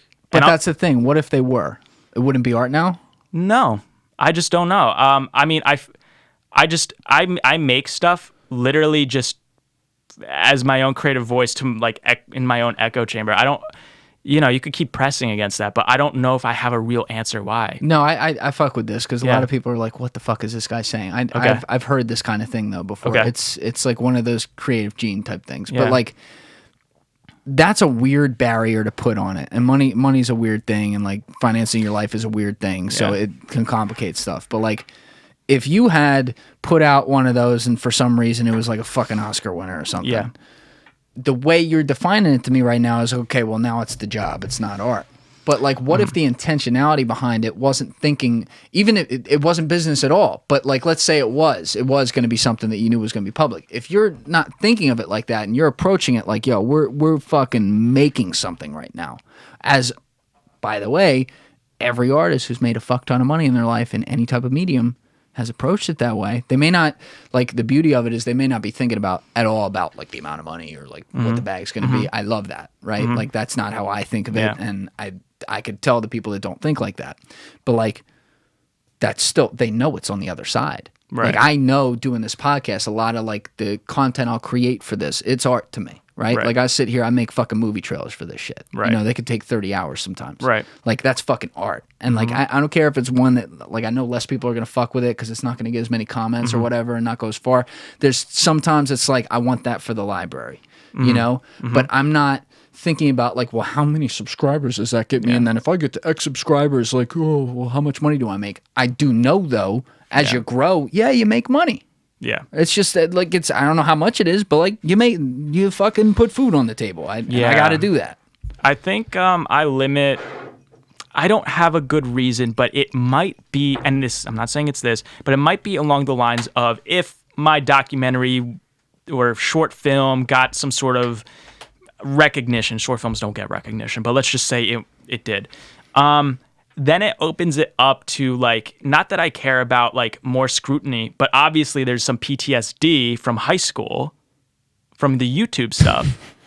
I'm not kidding, man. Yeah. On top of that, right? I believe you. I mean, see, this is my analyzing amazing brain. that can Dude, affect you it can so long, affect you, but it dude, does. And we could go into how it affected me in college, because that's a very interesting psychological case study. But stay with this first one for now. I will. But more importantly, everything I create is like self-masturbatory almost in terms of my art projects, because I just want a creative outlet, and I genuinely do not care about the opinions of others anymore. I feel like in my own personal world, like, I don't seek outside validation. That's what I meant to say. Not that I don't care about opinions, because like, obviously somebody could call me out. You could call me out. Anyone can, because we all do. But I don't. To an extent, yes. I do not seek outside validations from others. I found out how to validate my own creative itch and validate myself as my own independent human. And it's a little bit stoic in that sense, where I don't need an outside stimulant in a sense, and I'm okay just creating my art. That's cool, man. And that's I don't know if it is, because I feel like it's not that I half-ass the answer, it's just I half know the answer right now in my life. Well, you seem to have at least a part of it very well compartmentalized, and like, some people would describe an element of that as stupid. Like, well, why don't you get some money on something? And that's because I'm good at making money elsewhere. That's why. And actually, that's a good answer, because you actually do have that. But if you didn't, people could make that argument. They could still do it, even though you make money doing what you do. It's like, well, what if this thing you created here, whatever it is like fucking amazing and everyone wanted to watch it? Like, oh, you're going to pass that up? I think this is where I understand people like you, because I can have some of these thoughts myself as well. I think like people who have that gene, like, they're looking at the picture, right? Like when Michelangelo was looking at the Sistine Chapel, when he was done fucking craning his neck and painting it, you know, I don't think he was thinking about what the price tag would be if anyone was actually allowed to buy it, which they're not, but it would go for billions and billions and billions of dollars, right? Literally, because it's in the Vatican and everything. Like, he wasn't looking at it that way. He was like, yo, this shit's fire, right? Like, that's... He painted it lit by a candle too, so... Yeah, and that's what I'm saying. Like, and that's wild shit, obviously, but like, that's... That feeling you get when it's done and you know it's good. Yeah. Like, you don't give a fuck. Like, you know, like, all right, yeah, that hit. It's nice. It's that changing. pays a lot. I agree. I agree, because I'm fulfilled in my personal life. My financial life's taken care of. And now I just need other outlets, like my relationships. So those three things. So I'm happy with myself as a creative person. I've found fulfillment in my creative stuff. My financial life's taken care of. And the relationship stuff is always working, you know, developing my friendships with people, my core partners, things like that. However, this year I'm doing a little audible where I am working on 2 public-facing projects of my own where my own name's on it, which is interesting. One's a documentary film. We could dive into it, where it's going to be a silent hiking film. I took a road trip with my friend, the one who leaked the silent rap. hiking film. A silent hiking film. It's going to be like 35 to 40 minutes long. No sound.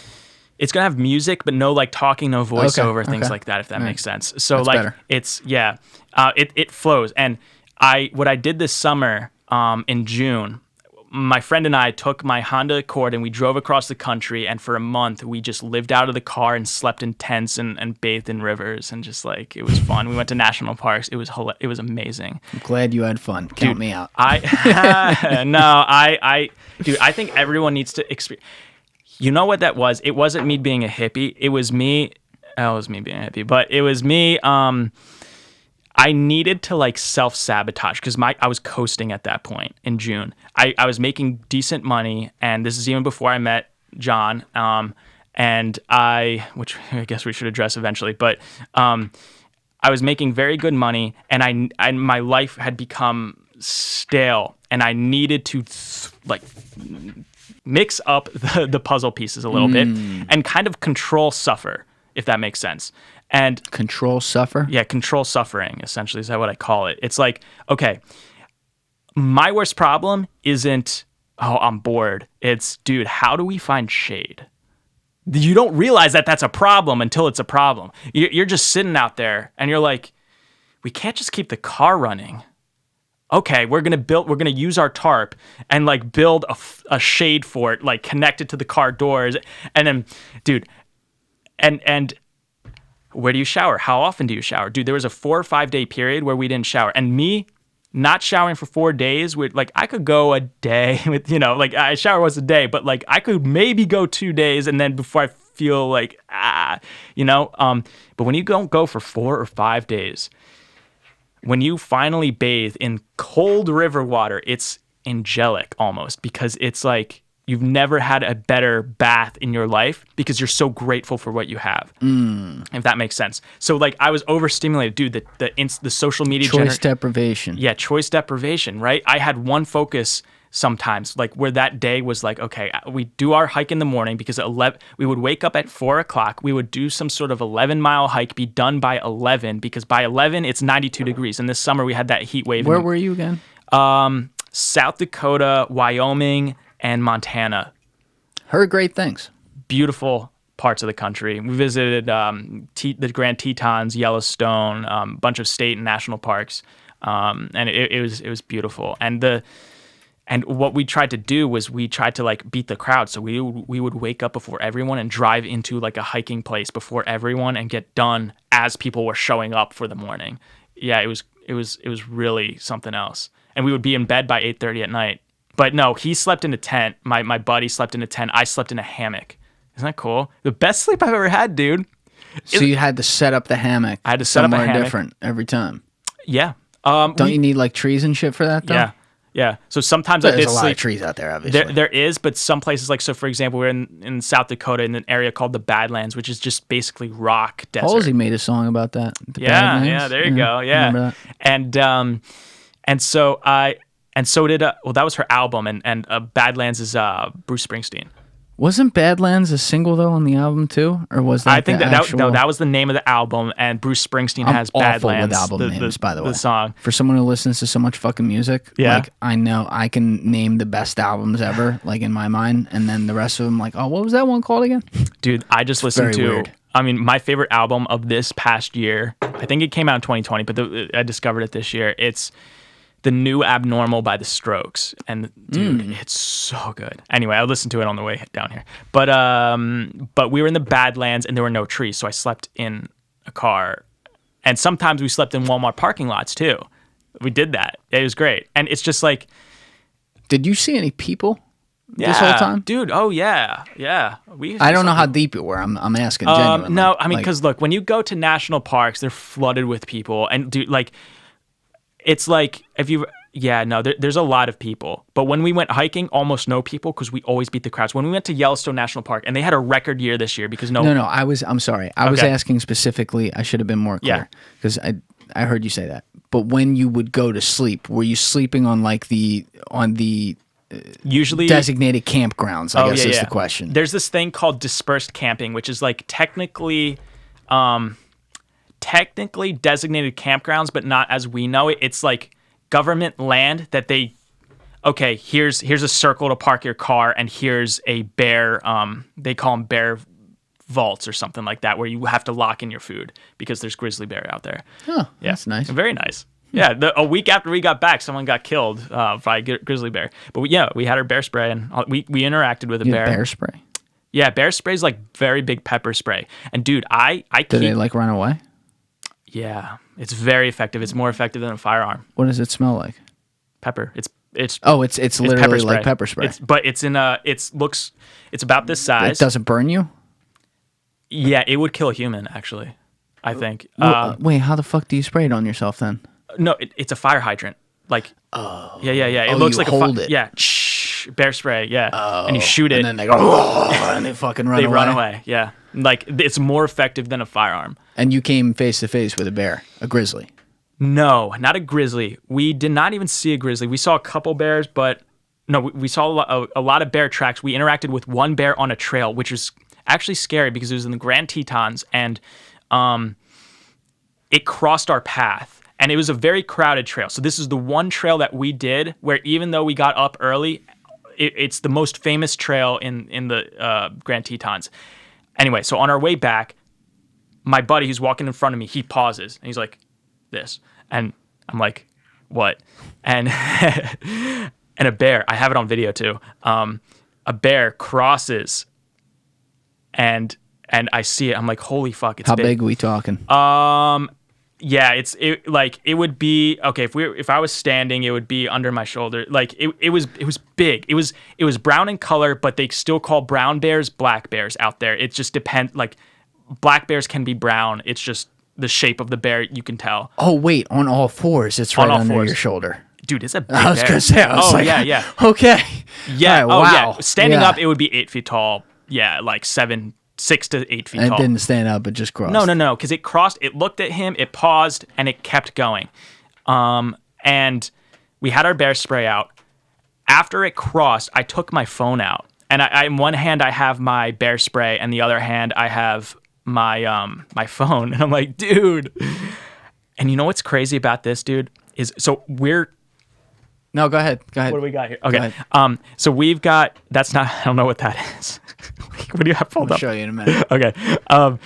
We had our bear spray on us. Like, dude, we were safe. We did everything safe. We did not leave food out, all that stuff. You know, like when we were camping, we were very smart. Other people on that trail, we were one of the few people on that trail that had bear spray. You have to have bear spray out here. Here, when like in North Jersey and New York, you should have bear spray, but you don't need it. It's not even law. But out there, it's literally law that you have bear spray. It was kind of like people not following the mask rule or something like that. You know, like they just weren't. Nobody had bear spray, but we were right after we passed the bear. Or no, right before we interacted with the bear, we saw somebody that did not have bear spray walk by, and literally within 10 seconds, we saw the bear cross path and go into, and we're like, dude, these people didn't really look at you. It just kind of went about its way. Yeah, almost all engagements are like that, and sometimes they do bluff charges where they're like fake charges, and then they back out. Like bears are actually pussies. It's amazing, but really, yeah, no, they're scaredy cats. Have you ever seen a bear without their skin? I guess I'm about to. Yeah, that was that thing that you were flipping out about a minute ago. Should I look? Yeah, it's creepy as fuck. Look at that thing. I'll put it in the corner of the screen so people can see. But yeah, it's like, it's very weird. Like they're demons. Like they're legit fucking like that's gonna haunt my nightmares tonight. Like look at that. It's so creepy. Why did they not have fur? Like a zoo, captivity or something? No, I think that was like a CGI or some shit, like where they did that, just to explain that. This one might actually be a legit hairless bear. I forget what it was, but like either way, like that's a bear without hair, because we picture like these big cuddly fucking animals, but really like I'm surprised to hear you call them pussies, because like they still, if they get mad enough and they're close to you, they'll literally eat you in like and they don't even eat you. No, they just they fucking kill maul you. you, Yeah, dude. kill you, and then It's toss no you. joke. It's no joke. Okay, the most dangerous thing you could see in the wild is a baby cub. It's the most dangerous baby? thing. A baby? Because the mother's around and the mother's going to attack you. Most bear attacks happen because the baby's around. Yes. Yeah. Did you see the lady who saved her dog No. from I think it was, if I remember correctly, it was like a baby cub or something. This was viral last year. I got to pull this up. This lady, there was her dog was like barking at the bear, and she like just legit like she pushed the bear. So the bear was like on a ledge or some shit. Yeah, this is it. I got it. Okay. So she literally takes the bear, and this lady's not big either. She's I don't know, like 5'2", like little regular woman. Yeah. And she saw that like her dog, like this little fucking yapper, was fucked. You got to buy YouTube Premium, man. Look at this. Look at this. So the bear, this is like a big. It wasn't a cub, but it had cubs with it. That's what it was. Okay, so that's the most dangerous thing you can see in the entire all of nature. This is a big motherfucker. Yep. And then suddenly this dog, three dude. dogs come up. The bear's flipping out. Watch the lady come in. Here she comes. Oh, I hate when they do this. Put fucking. Oh my god! The bear. What the right fuck, off you the ledge. psycho? The bear the bear gets back up and walks away, and then she pushes all the other dogs, and then I have this in the corner. I might have said that. I'll have it in the corner screen so people can see it if they didn't see this. But like she pushes the other ones away, and then she picks up the little dog and fucking runs like a running back, and the bear was like, "Yo, fuck this, I'm out." But like she just decked that fucking thing. Dude. The balls that takes. Dude, you have like you watch all of the preparation videos. You like, okay, this is how you use bear spray. You know it's like 97% effective. But dude, when you see a fucking bear close to you in the wild, a big bear, dude, it's freaky. It's freaky. I'm not doing this without like a very powerful gun. Well, here's the thing, dude. Like the powerful gun, you either need a very powerful gun, but still, that's only 75% effective. Bear spray is more effective than a very powerful gun. You're telling me that if I take out like a legit fucking shotgun, pretty close range. Because if you miss, you're done. You're done. The bear spray, the strategy is you do 3-second bursts like this, a cloud in front of you at a time. 3 seconds, 1, 2, 3. 1, 2, 3, and that will protect you. It's literally a barrier. It instantly, boom, they go away. A shotgun, if you fucking hit them, you get one chance. How confident are you? You know what I mean? It's like again, it depends on the type of gun and the range. Shotgun, it better be pretty close, which means it's already dangerous. I think the perfect combo would be one shotgun, one bear spray for if you're with two people. But yeah, it's true. Yeah, it's a good way to think about it. Yeah, it was a crazy trip. Anyway, so a silent hiking trip is something I'm working on with, and so for the longest time, I'm like, how do I make this interesting? And because I knew for some reason I wanted to make that public. I don't know what compelled me, right? So like that's a shift in my logic now.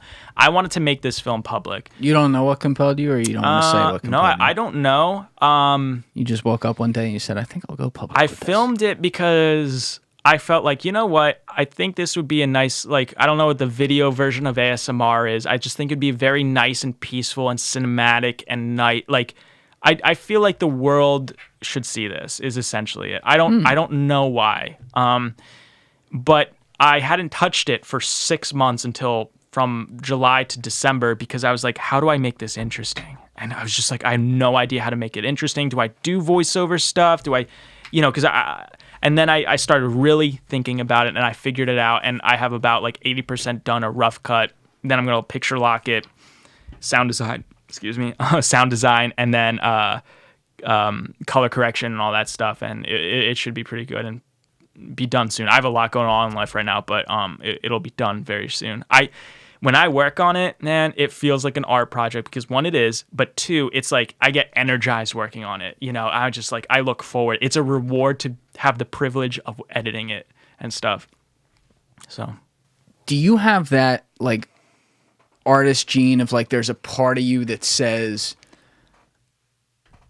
I have to finish this because it has to be a thing that's in the universe. Like, I know you talked about stuff that you're like, oh no, this is never going to be public and things like that. So I'm kind of separating the two, because this one you said like it's going to be public. And so when that went into your head, were you looking at it like, okay, when you go into work on this, are you thinking to yourself like, I'm taking this stone and I'm making my statue of David with this, and I'm going to do it on my vision, and I'm not making it for anyone to the most people to watch it, per se, because this is like a fun endeavor in this case. It's not business. But I'm making it so that the exact 1, 2, or 3 main goals I have with what I want this to make me feel like is out there, so that if the right person who that target audience is one day finds it, they're like, holy shit, we fuck with this. Like, is that a little bit like the wavelength? Actually, no. Absolutely no, it's not. You're nursing that side. You're nursing your fucking I poured it again. there, I poured bro. it again, actually. I see that one though. No, I don't. I'm quick to start and quick to abandon. If it doesn't feel right, I move on right away. And if I never revisit it, no harm, no foul, I literally don't care. I had lunch once in my life with a billionaire, and he said, you become a billionaire. I'm never going to become a billionaire. I don't want to, but I'm going to say never. I mean, I want a piece. We could go back to the when's enough is enough, but okay. But yeah, he said the billionaires, the way they behave is they're quick to start, quick to abandon. And they when the right thing sticks, it sticks. So there's a lot of creative projects I've just abandoned, and I'm okay with that. I'm at peace because I feel like, okay, I know artists that have been institutionalized with mental issues, literally institutionalized, because they cannot let go of something they started 4 years ago, and it's ruining them. Dude, I know so many, and it's so painful for me to watch, because great talent, great humans, great friends, literally, they don't go to therapy. They go to hospitals over this. And they just can't let go because they'll either feel like a failure, or it's some pride thing, or their artistic integrity is going to be no longer. It hurts. This is a really interesting conversation. I know exactly what you're talking about, and I think a lot of people listening know people like this, even if they're not someone creatively inclined or whatever. Like, there's a part of them that at least has seen something like this, even on a public stage. But this is the fine line. If you're looking to search the web privately and not have all these websites track you when you leave, and you're looking to search the web privately, not have all these websites track you, and not lose any speed while you do it, check out my friends over at Privado VPN. If you hit that link in my description for Privado, you will go to my homepage with the company, and you will see a plan for $4.99 a month. It is the same one I use. It will check all those boxes, no loss of speed, complete privacy, no tracking, and oh, by the way, you can use it on up to 10 different devices at a time. So hit that link in my description, head over to my homepage with Privado, hit the $4.99 a month plan, and I hope you enjoy the product. Of where, I mean, first of all, it is finance versus not finance, because we're usually talking about things where it's like someone's life is on the line, like in the sense that like they're either going to be homeless or, you know, they're going to make it, right? And it's based on this creative type thing, whatever the endeavor is. But outside of that base requirement per se, which is that this is the thing that I make it with, there is a very difficult question that goes into these moments that can only be answered truly by the person who is doing it, which is the honest question of, is this good? As in, am I fucking good at this? Is my vision something that other people will fuck with? Like, even if they don't know they're going to fuck with it, will they, and why? And can you answer those questions? And that is, I always feel when I talk about this like a backhanded arrogance based on my own actions of building a fucking product myself, right? That, you know, you don't know if it's going to make it or not, but I'm fucking doing it, and I've been doing it for a long time, and I'm every fucking week and going after it, that it's like, well, clearly you know how I've answered that question privately to myself, which is it's good enough, right? Yeah. Who's to say I'm right? You don't know. If I Art's don't, subjective. 100%. And if I don't build an audience, if I don't build a community, right? If I don't build people, we talked about that personal relationship and shit. If I don't build that kind of thing where I'm going back and forth with people, and even if it's that, what was that term? Parasocial relationship. Yeah, even if it's like that, I do my best to understand who is taking the time to talk with me, especially in like, you know, reaching out in an email or something like that, right? Like it can't be quite the same, obviously, as they get from me because I fucking put everything out here, but it's an element to where I can do that. Even as I'm doing that, money is building a large enough thing where enough people fuck with it that it's whatever. And so clearly, even though, and I've been open about this, I still cringe at editing myself on this. I got to edit this shit, right? And it's like every single thing I say, I find something wrong with it. Despite that gene, when I quietly, with no one else in the room, have had to have those moments where I step back and ask myself, and this was before the podcast ever started, to be honest, and I continue to ask it as it did. I still do. But like when I step back and ask that, like, are you like not the worst thing ever at this?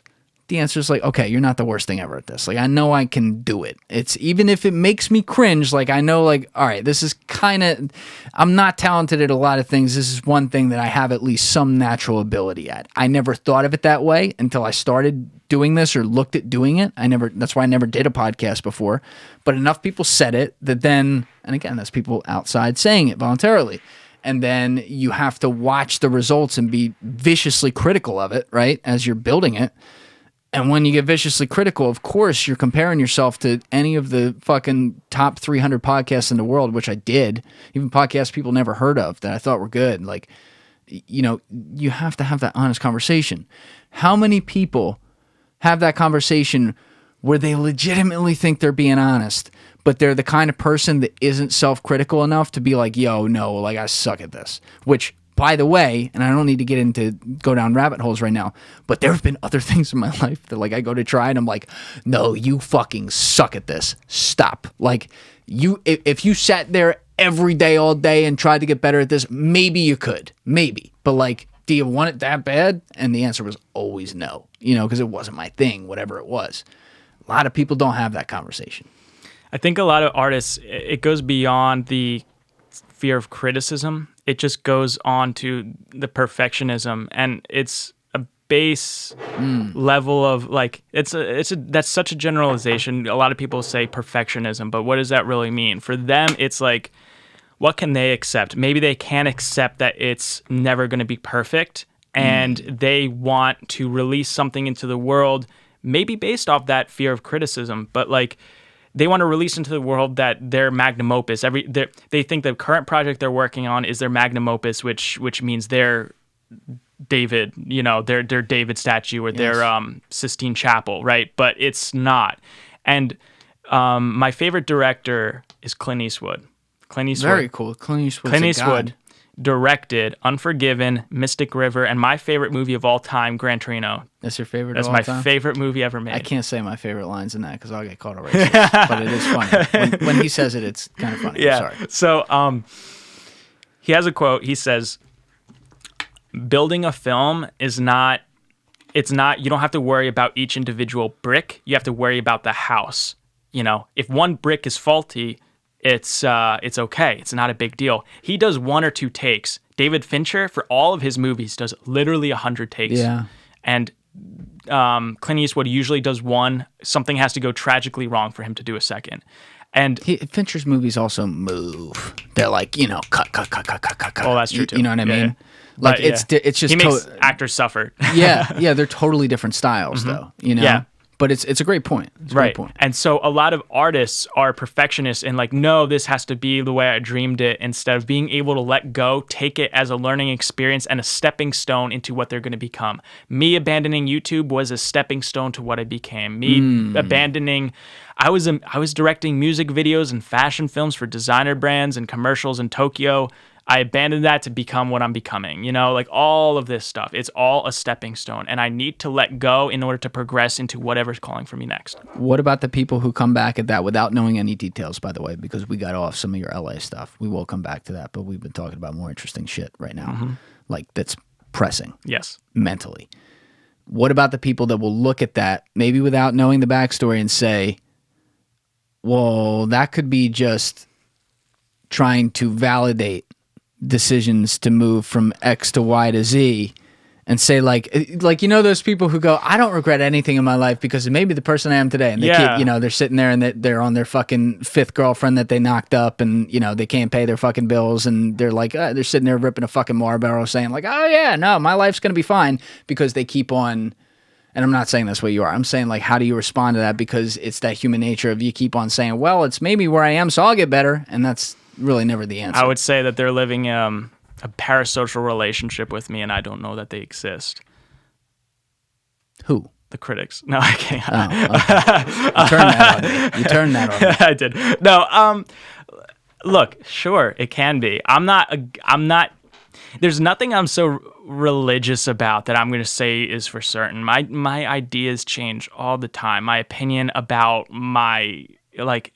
there's no core beliefs I have. There's core beliefs I have, but like I'm very fluid with a lot of things in my life, and I would take that comment and be like, where did it come from? And then I would just somehow become a better person because I would think about what had to come, like what did I do to come across in that way to, and then I would question myself and then just go into my own deep head and not take it too seriously, but I don't know. How would I respond to somebody saying I'm justifying?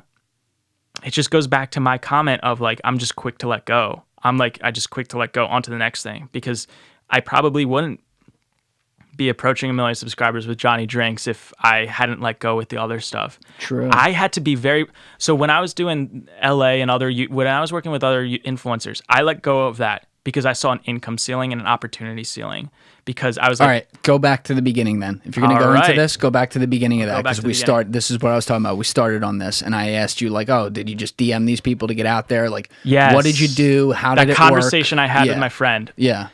Okay, so when my friend, he was the first one of us that flew to, for a job, got paid, all that stuff. He was a celebrity guy. Got $400. Yeah. And he said, Chris, I'm never going to retire.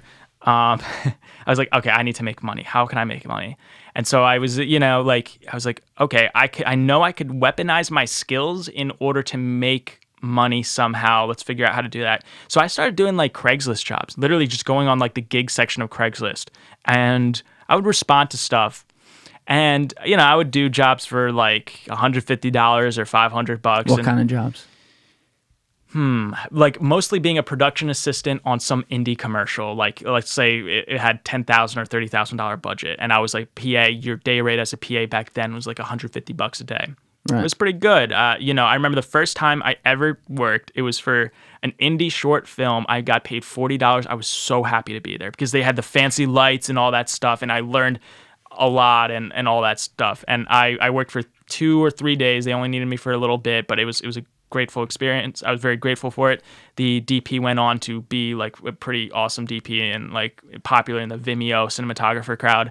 And then I, did the $150 stuff. Then people started hiring me to be a camera guy and all that happened. One day a YouTuber posted on Craigslist looking for like a videographer for their channel. And I clicked on it and it was a guy named Matt Granger who runs a photography channel. He's an Australian guy, just moved to New York. He was one of back then, he was a prominent photography YouTuber and educational stuff, teaching people how to do stuff. And he had under 400,000 subscribers, but that was big, man. That was giant. And so it's big to me. I interviewed with him, and at that, like he's doing other things now. He's a cool story, but at the time, he was getting tens of thousands of views and like some hundreds of thousands of views. And I was like, oh man, like if I worked with him, this would be big because not only would I be making money, but I'd be working consistently. I'd have my work out there, all that stuff. So I started working with him. Like we really clicked. And I worked with him for about a year. And I remember when I started working with him, dude, it was night and day, the content difference. Like his followers immediately noticed the content quality change, the structure of his videos. What did you do for him? I was his camera guy and editor, essentially. Okay. So like I was his D-Rock for Gary Vee, Got it. like But I didn't follow him around, and we didn't do daily vlogs. We did instructional photography videos. So he would send you the content, and then you would do your thing. He lived in New York, so I would just take the train in. Oh, you would go do it with him? Yeah, I filmed him. Oh, that's sick. Oh, yeah. Soup to nuts. I love it. I know, yeah. And then I got to travel around the country and... Distromoke, right here? Yes, sir. Him? All right, That's got it. him. And we did a lot of great stuff, a lot of great brand deals. I produced stuff from all over the world, and it was a lot of fun. I learned a lot. I learned more about the YouTube game. I wish I have one little regret of my time. I feel like I was nervous because I was probably 19 years old. I wish I talked to him about money more in terms of how much he was making, how he was making it, where his revenue sources were. I just wish I got that insight. Now I'm 25. I know how YouTubers and stuff work, but it would have been very valuable for me at the time to understand, and I think I would have been more valuable to him. Yeah, you could have monetized that like you have now. Right. Because you have all the I did something knowledge. big for him, though. Back then, there was affiliate marketing worked in blogs, but nobody was really doing it. This is early 2017. Nobody was doing it in video form, really. Makeup channels were, but that was it. The tech YouTubers weren't really doing it. And I was like, hey, let's do an Amazon affiliate program. That first month, we did a USB-C hub comparison video because that was the year that the USB-C Macs came out. English. Your Mac does not take USB-A. It's like that. The lecture port, whatever the fuck. Yep. I'm really fucking up the names. That's okay. I'm gonna get yelled at, You're fine. See, They changed I don't know the the road terms. signs. I point and I go, that thing. That one. I need that. They don't talk. You need a connector, right? Yeah. We found the best. We bought 25 connectors on SD card readers, stuff like that on YouTube. We made a 15-minute video. That thing got 1 million views, and he made $10,000 a month that first month that it came out, and from Amazon affiliate links, selling. Yeah. And he because he had a product in there. Because he had all the products. If you have an Amazon affiliate link, the way it works is you use the URL. When somebody clicks it and buys that thing, you get kickback from that thing. And what's the kickback? It changed. It used to be 6%. It might be 2%. I don't know. I was gonna say they can definitely fuck people now. They totally can. There's no way that because they have they have all the data. They have everybody. Yeah, it used to be high, but it goes even further. So for example, if the person was did their grocery shopping for the week, had their thing in cart because they buy on Fridays, now you get an affiliate revenue for everything in that cart, not just the item. So if they had a couch or a $5,000 camera, he gets kickback 6% of that $5,000 camera. That's how affiliate marketing works. It's crazy. Anyway, so that was one of the big business things that I brought to the table and helped him, I guess, pioneer for his channel. And then he had another really cool business model where he did tours, photography tours. He would take a bunch of people that would pay about $10,000 each, a group of 8. So a trip would be well into the 5 figures in revenue. And they would go to Africa or Bhutan or Tokyo. Oh, wow. And he would have a 5-day or 2-week-long vacation scheduled for these people, and they would shoot wildlife or street photography, and it would be amazing. That's sick. It was a really sick job. How much would you charge again? You just said it, but what was it? It was somewhere between $8,000 and $12,000. And that's on top of the cost of the trip. No, it was all inclusive. Actually, it was an all inclusive photography tour. And how many people again? Was he taking with him? 7 to 12, let's call it. So call it 10. Yeah, 10. He's taking 10 people. All inclusive. Let's say he makes 50%. Right? I mean, that's that's a $40,000 2 weeks. Exactly. No problem. Yep. And you get to go do it yourself and get content. Dude, exactly. Holy shit! And so we had sponsor integration, and dude, that made the quality of our content better because I didn't go on any of those trips. There were other trips around the world that I went on with him, but I didn't go on any of those ones because they were just so long because they were 2 weeks instead of 5 days. You didn't go on any of those? Dude, I should have. You were bathing in fucking rivers with bears and shit. You know why? You didn't go to fucking Africa with this guy? I guess I could have. I'm just making excuses, but it was during the school year. But yeah, I was still in college. working. Fuck school. I know. I know. That shit'll be there forever. I know. I went to Tokyo. I did a lot of crazy stuff. I did a lot of crazy stuff. I'm fucking with you. It's Yeah, cool. no, I know what you're saying. I know what you're saying, and I wish I went to Bhutan. Someday I will. And anyway, yeah, working with him was amazing. Working with him allowed me to pay off all my. I graduated college without debt. Oh, that's It was amazing. amazing. Holy and I got shit. dude, I got at 20, whenever you graduate college, 21, 22, I had so much stuff on my resume, the brands I worked with, all this stuff. I was set. And then crickets. Dude, yo, when you graduate school, when you're away from the 18 years of structure and support and love, and we want you to succeed type of mentality, and you go into the real world, dude, oh my God, is it dark. It's like I would sit on the floor and I would just like look up at the ceiling and be like, dude, I have nothing to do this week. There's no reason. So you had a home. I did. All right. Well, you're starting with something at least. Yeah. Right. And it was just a complete lack of purpose. And So you were done with this guy? yeah, relationships and that I don't remember how it ended. We just grew out of it. Yeah, we just grew out of it. I remember bickering a lot back then. I wasn't very easy to work with back then. Why?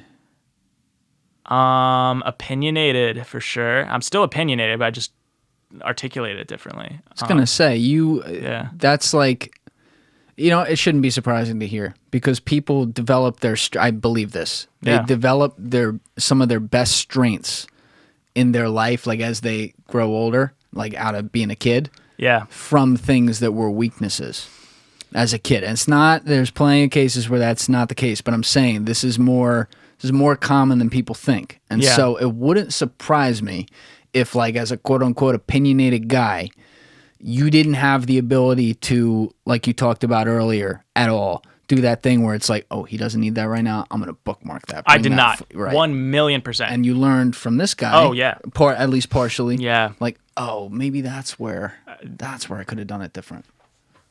Yeah, and that's all subconscious. That's not something I thought about organically. But yeah, a subconscious, like, dude, like, yeah, obviously you're different from 20 to 25. I stay in touch with him. We're friendly. We talk. He answers my Instagram stories, stuff like that, and vice versa. Like I had a lot of fun with him. And I would love to see him again. He lives in China now. Isn't that crazy? He lives in China right now. Sorry to hear that. He loves it. He loves it. He might have moved to Australia back where he's from, but I don't. Last I saw, That's the same thing. Yeah. Same latitude or longitude. No, that's not what I meant. But okay, we'll go with that. Okay. Then, after a period of nothingness, I worked with other YouTubers that one tried to scam me out of money. I don't want to say their channel.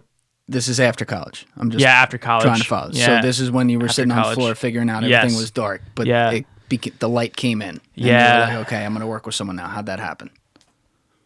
Honestly, that might have been Craigslist too. Actually, honestly, damn, you it were a fucking might. Craigslist Dude, I was hero. a Craigslist hero. Yeah, I took every job. I wrote great emails. I had crazy crap on my reel, and I just wanted $500, just pay me a little bit, whatever, I'll do whatever.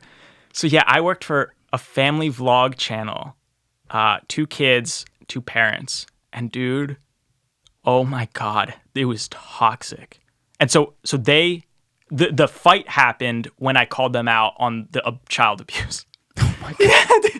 All right. No, I did not know this. So, all right, walk me through this. First of all, what was the channel name? I can't. you They're can't. still Yeah, around. that's Yeah. right. Yeah, fuck. They're relevant. I thought I was They gonna get still them to do it. exist. They still kind of get views. But How I need to start with this question. How old were the kids, first of all? under 5. Okay. 3 to 5. How is organizing kids to be fucking an actor on camera against their will with money that they don't even know what's coming in? Yeah, man. How is that not? It's the same thing as like these people that put their kids in fucking movies when they're 5. But I know some of those people, and I've known at least one before, and like they were great about it, and they just listened to whatever the kid wanted. But these YouTube channels, they're not like, a lot of them aren't like that. let's put a small pin and talk about parenting really quick. This will lead into the. All right, I'm with you. Yeah, you with me? I love how you said that. Let's talk about parents. How many kids do you have? I have 0. 7? No. You have 5. I have 0 kids. I'm one of 4. I'm fucking. 5, I'm fucking with you 5, like left I'm 1 and of right, 5. and you're just taking it in stride. I'm just It's taking pretty it in good. straight. That's Okay, I'm good. glad. I feel like a lot of parents, I guess I can't talk because I'm not a parent, but like in the 80s and 90s when you had this like consumeristic society where people lived for the items and not a fulfilling life, now they're raising kids and they're living vicariously through their children being what I call like a momager, like a mom manager.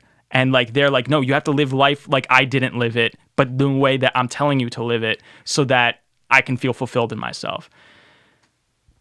And I feel like that's what happens in a lot of the world. When people say like, oh, they grew up on the TV watching video, playing video games, or now the TikTok generation, things like that. It comes from this abandonment. There's an explanation for this. Okay, let's talk. Yeah. Let me learn. No, you're walking right into my lion's den on this in a Am good I- way. No, this is great. Okay. This is great. You're dead on. Okay. And listeners, some people will be like, God damn it, he's talking about it again. But it's a great example to bring it up, so I'm going to do it. The fourth turning shit. You familiar with this? I have no idea what that is. I'm not going to walk you through the whole thing. Okay. I've done that like 3 times before on the podcast. So I always I'll say, get a go link. check that out. But the short end of it is that there's these guys figured out that there's society moves in 80 to 85 year segments, and it moves in 4 generations that repeat over and over and over again. And they're 4 different distinct types. And Got it. those generations also come of certain ages, the 4 different types of ages, 0 to 21, 21 to 42, 43 to 64, and 65 and above. They come of age during a specific time. So like I am at the back end of millennials, like the very back end. Yeah. So millennials are what's called, we're a part of the, and I don't think we match this, but we're part of the hero generation. We actually, that's not fair. We do, but it's in a different form. Maybe I'll get to that. Maybe I won't. But like they always come of age, meaning like 21 to 42, when you're coming of age, in the crisis generation, right? So during a period of crisis, there's different things that happen. So you just talked about parents of the kids who were raised in the 80s and 90s who are parents now, right? Yes. Okay. Yeah. Those kids, their parents, many of them were what you call nomads. Okay, so nomads were one of the 4 types of generations that were born between, say, 1961 and like 1979 or 1980. And they're always the second part of the turning. And what happens with them is that they are raised by parents who are either the generation right before them or the back end of the generation right before that, who in different ways take for, and I'm really oversimplifying this, so you need to go read this if you're listening to go really understand this and read the book, The Fourth Turning. But like, they don't take as much of an active role in parenting because either they had if they were the back end of 2 generations ago, they had an extremely negative experience when they were coming up as a kid, and so they kind of were expected to fend for themselves, and they expect their kids to do the same thing. Or they came into a crisis but had an overly booming youth, and they're like, everything's gravy. Why the fuck can't my kid figure it out, right? And so the point is, the end result is that the parents they're not overly like affectionate and through the roof with their kids on top of them. And so those kids never, like, there's a part of them that always wants to be a kid in a way. And so you said it beautifully. You said they're living vicariously through their kids. They're living through their kids in an overly connected way that they wished they could have lived with their parents, right? Or their parents would have lived with them. And when they do it, they also, in the YouTube example here, turn towards the things that were maybe negatives to come out of voids in their life when they were kids, which is that they turned materialistic because they wanted to find love in something, right? They didn't get enough. They didn't get, even if their parents loved them, they didn't get enough of it. Yeah. Or they didn't get it in the right ways. Maybe their parents didn't know their fucking love language. But like either way, they didn't figure it out. And so now they're like, we're going to do that with our kids. And they get blinded by also capitalism and, you know, call it what it is. Like they're like, oh, and we can make money off it too. And I see these channels. And I am Mr. No Hate, right? If someone builds an audience, like I'm all about it. There are some exceptions to that where it's not hate, but I'm like, what are you really doing here? And I'll see these channels with fucking 700,000, 800,000 subscribers posting 1 to 2 videos a week that, you know, their subscriber to view ratio is so low because they're getting fucking 400,000 views on the latest video. And you look through all of them, they have a ton of views. Like they should have more subscribers, but they still somehow get 700, 800 or 2 million or whatever. And I'm like, they're openly like using their kid as like a fucking reality show. And to me, there's and I'm not calling out specific accounts. I'm sure some do it okay, but like there's no way to do that where, especially once the parents become actively the directors and financially incentivized through it. There's you see these stories over and over again. This is why I want to know about it from you after I finish this bullshit monologue. But like it's important to lay the groundwork. Like you see these stories where you know how that kid's going to turn out. So now you know. Okay, so now we're all on the same page of why a parent would become something like this. This particular family vlog channel, I think the one parent, dude, I can't even, like, a blue collar background, let's just say. Dude, okay. So a blue collar background the father came from, I'm pretty sure, I don't know, but now he's making $20,000 to $30,000 a month off of the cuteness of his kid. Now what's going to happen when the views dip and they're 10 years old? You know, like, because like, you know, they're not the cute little, you know, they're on TV talk shows and they get some viral clips. And I'm sure, you know, in today's age, they might be doing the TikTok thing. And I bet you today, they were talking about it back then. I haven't checked on this channel in a while, but I bet you today, each of the kids have their own separate channels. I bet you, because I knew the parents had their own separate channels too. With a few they were a 1 million sub channel. The other channels had 50 to 150,000 subscribers, and I'm sure the kids now I'm sure it's a media empire with minors ruled by the parents. But okay, let's just say ethically the financials were like evenly split, like, because I don't know. Let's just say that's not even the abuse I'm talking about. It's like the kid just doesn't want to do it. But they're putting up with their parents' bullshit. There was one video. And what was your job specifically? I was the same thing for Matt Granger. It was just like, but also So you're a strategist too. So for Matt, I was less of a strategist, but I developed that towards the end because, you know, you just grow into a job. This, I kind of came into a strategist too. I wrote like a 20-page report on how to grow a family vlog channel because they were in a rut. Their views were on the decline. And when I came in, the first video that we did together, thumbnail, video, everything, quality, it was their highest performing video of that year. And this was like December of that year that we published it. So like it was immediately a hit. And like, I was like, oh my gosh, I'm validated. Like my work's good. And that made the father, who's the boss, trust me. And, you know, he was like, oh yeah, we're going to give you revenue share. Like I was making 15% of what they were making. I was making 15% of all their revenue. And so I was doing okay. It was, until they paid me through PayPal and tried to dispute it after. Isn't it crazy? They filed it. I won it. I kept my money. But anyway. So you just skipped the line there. How'd this happen? We'll get there. We'll get there. Okay. All that comes from a fight derived from the abuse I witnessed. And it's just multiple examples. You know, when you witness some abuse or something like that, it's subtle, especially when you don't come from a world where that's recognizable. I can't identify, you know, I think everyone's as nice as I am, you know, but like when it happens 15 times, you're like, oh, wait a second. That person's an alcoholic. They're just functional, you know. And I'm saying the father was not an alcoholic, but like, you start catching up, right? Yeah. And so the one thing that really kind of set it off was they were doing a hair straightening video. The girls had curly hair, and I'm gonna warn you. Okay, this is my job to be able to do this. Be careful how much you say. I know, because the internet's a powerful place. Oh, I know I you know this, but I'm just reminding you while you're live talking about it. There's multiple children. If you want to keep this anonymous, you got to be careful how many details you give. But go ahead. And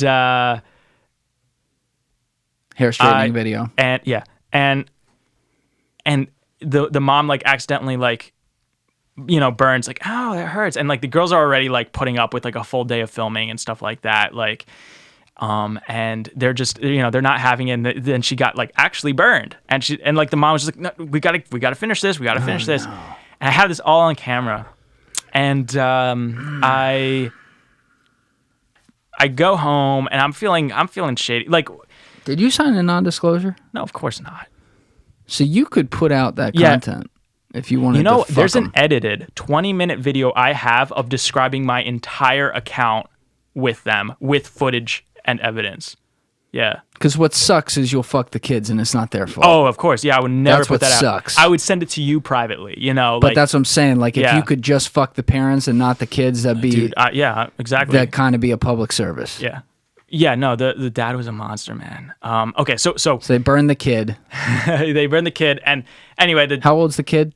between 3 and 5. Jesus Christ. Yeah, and they're hair straightening, Hair makeup. straightener. Yeah. And so, anyway, I go home and I'm like, hey, I forget.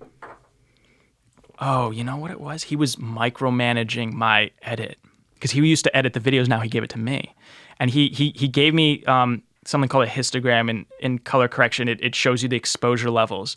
He was like, this is underexposed, or you have it dark. You have the footage darker than it should be. And then he said this, and I said something, I forget what, and then he writes me a text. He says, just so you know, you're replaceable.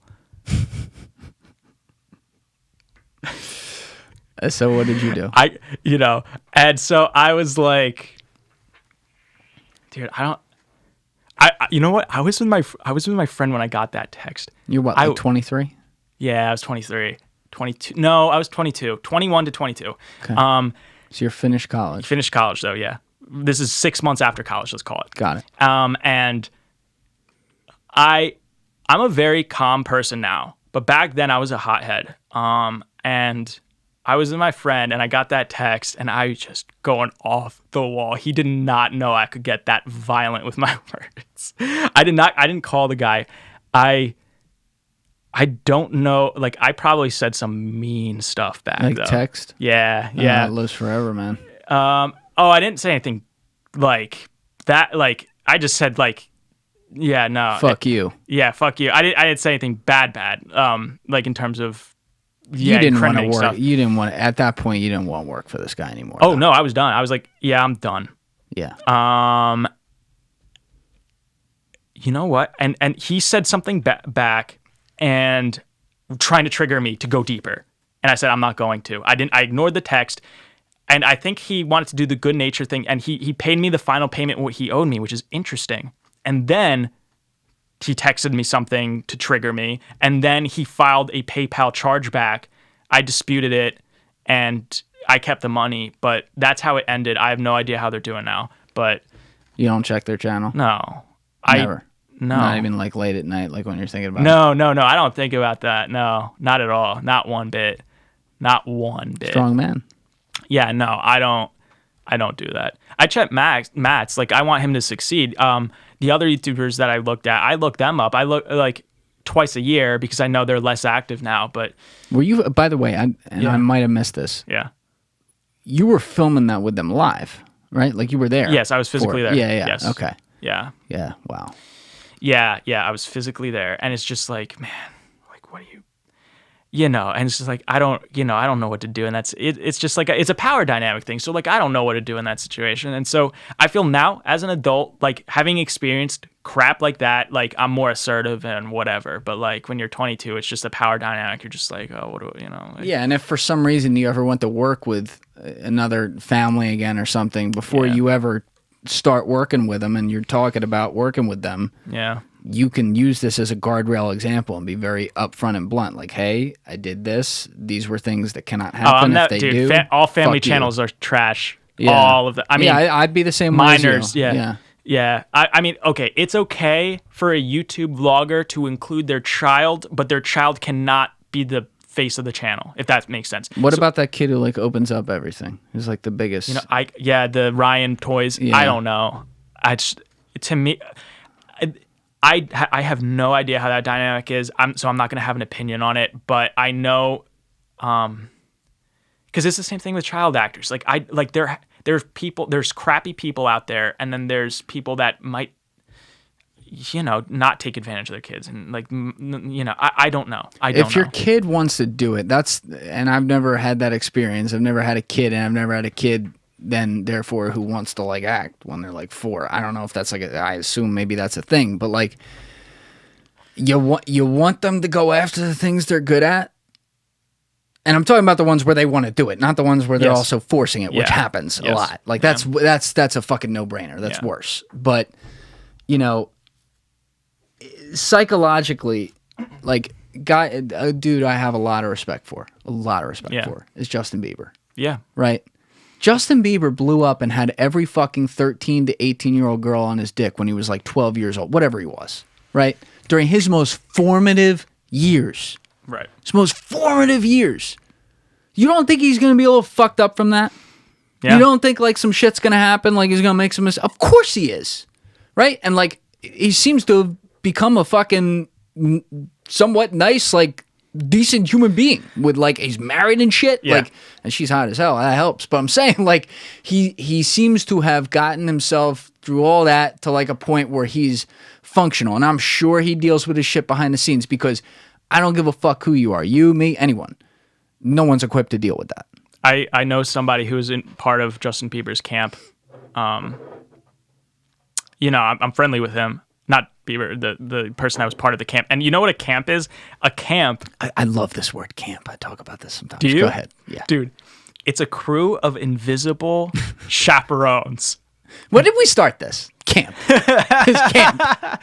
Like a bunch of fucking people in tents sitting around. Like literally, their jobs are never to be seen by Justin Bieber, by Selena Gomez, whoever. Like, except the homies. The homies are there playing Xbox with him. They got to be seen. Right. Because they include those people in camps now. Like when the media reports according to his camp, it could be like his buddy who's like ripping a joint with him. Like, yeah, Justin thinks this. Yeah, well, that's all. Yeah, camp could even mean the wife. But no, the industry term for camp is the invisible people that when Justin Bieber when his camp books the hotel, his favorite $3,000 worth of juices are already in the fridge. His favorite slippers, his teddy bear, all his stuff is already there. He wasn't completely not fucked up. And so, it's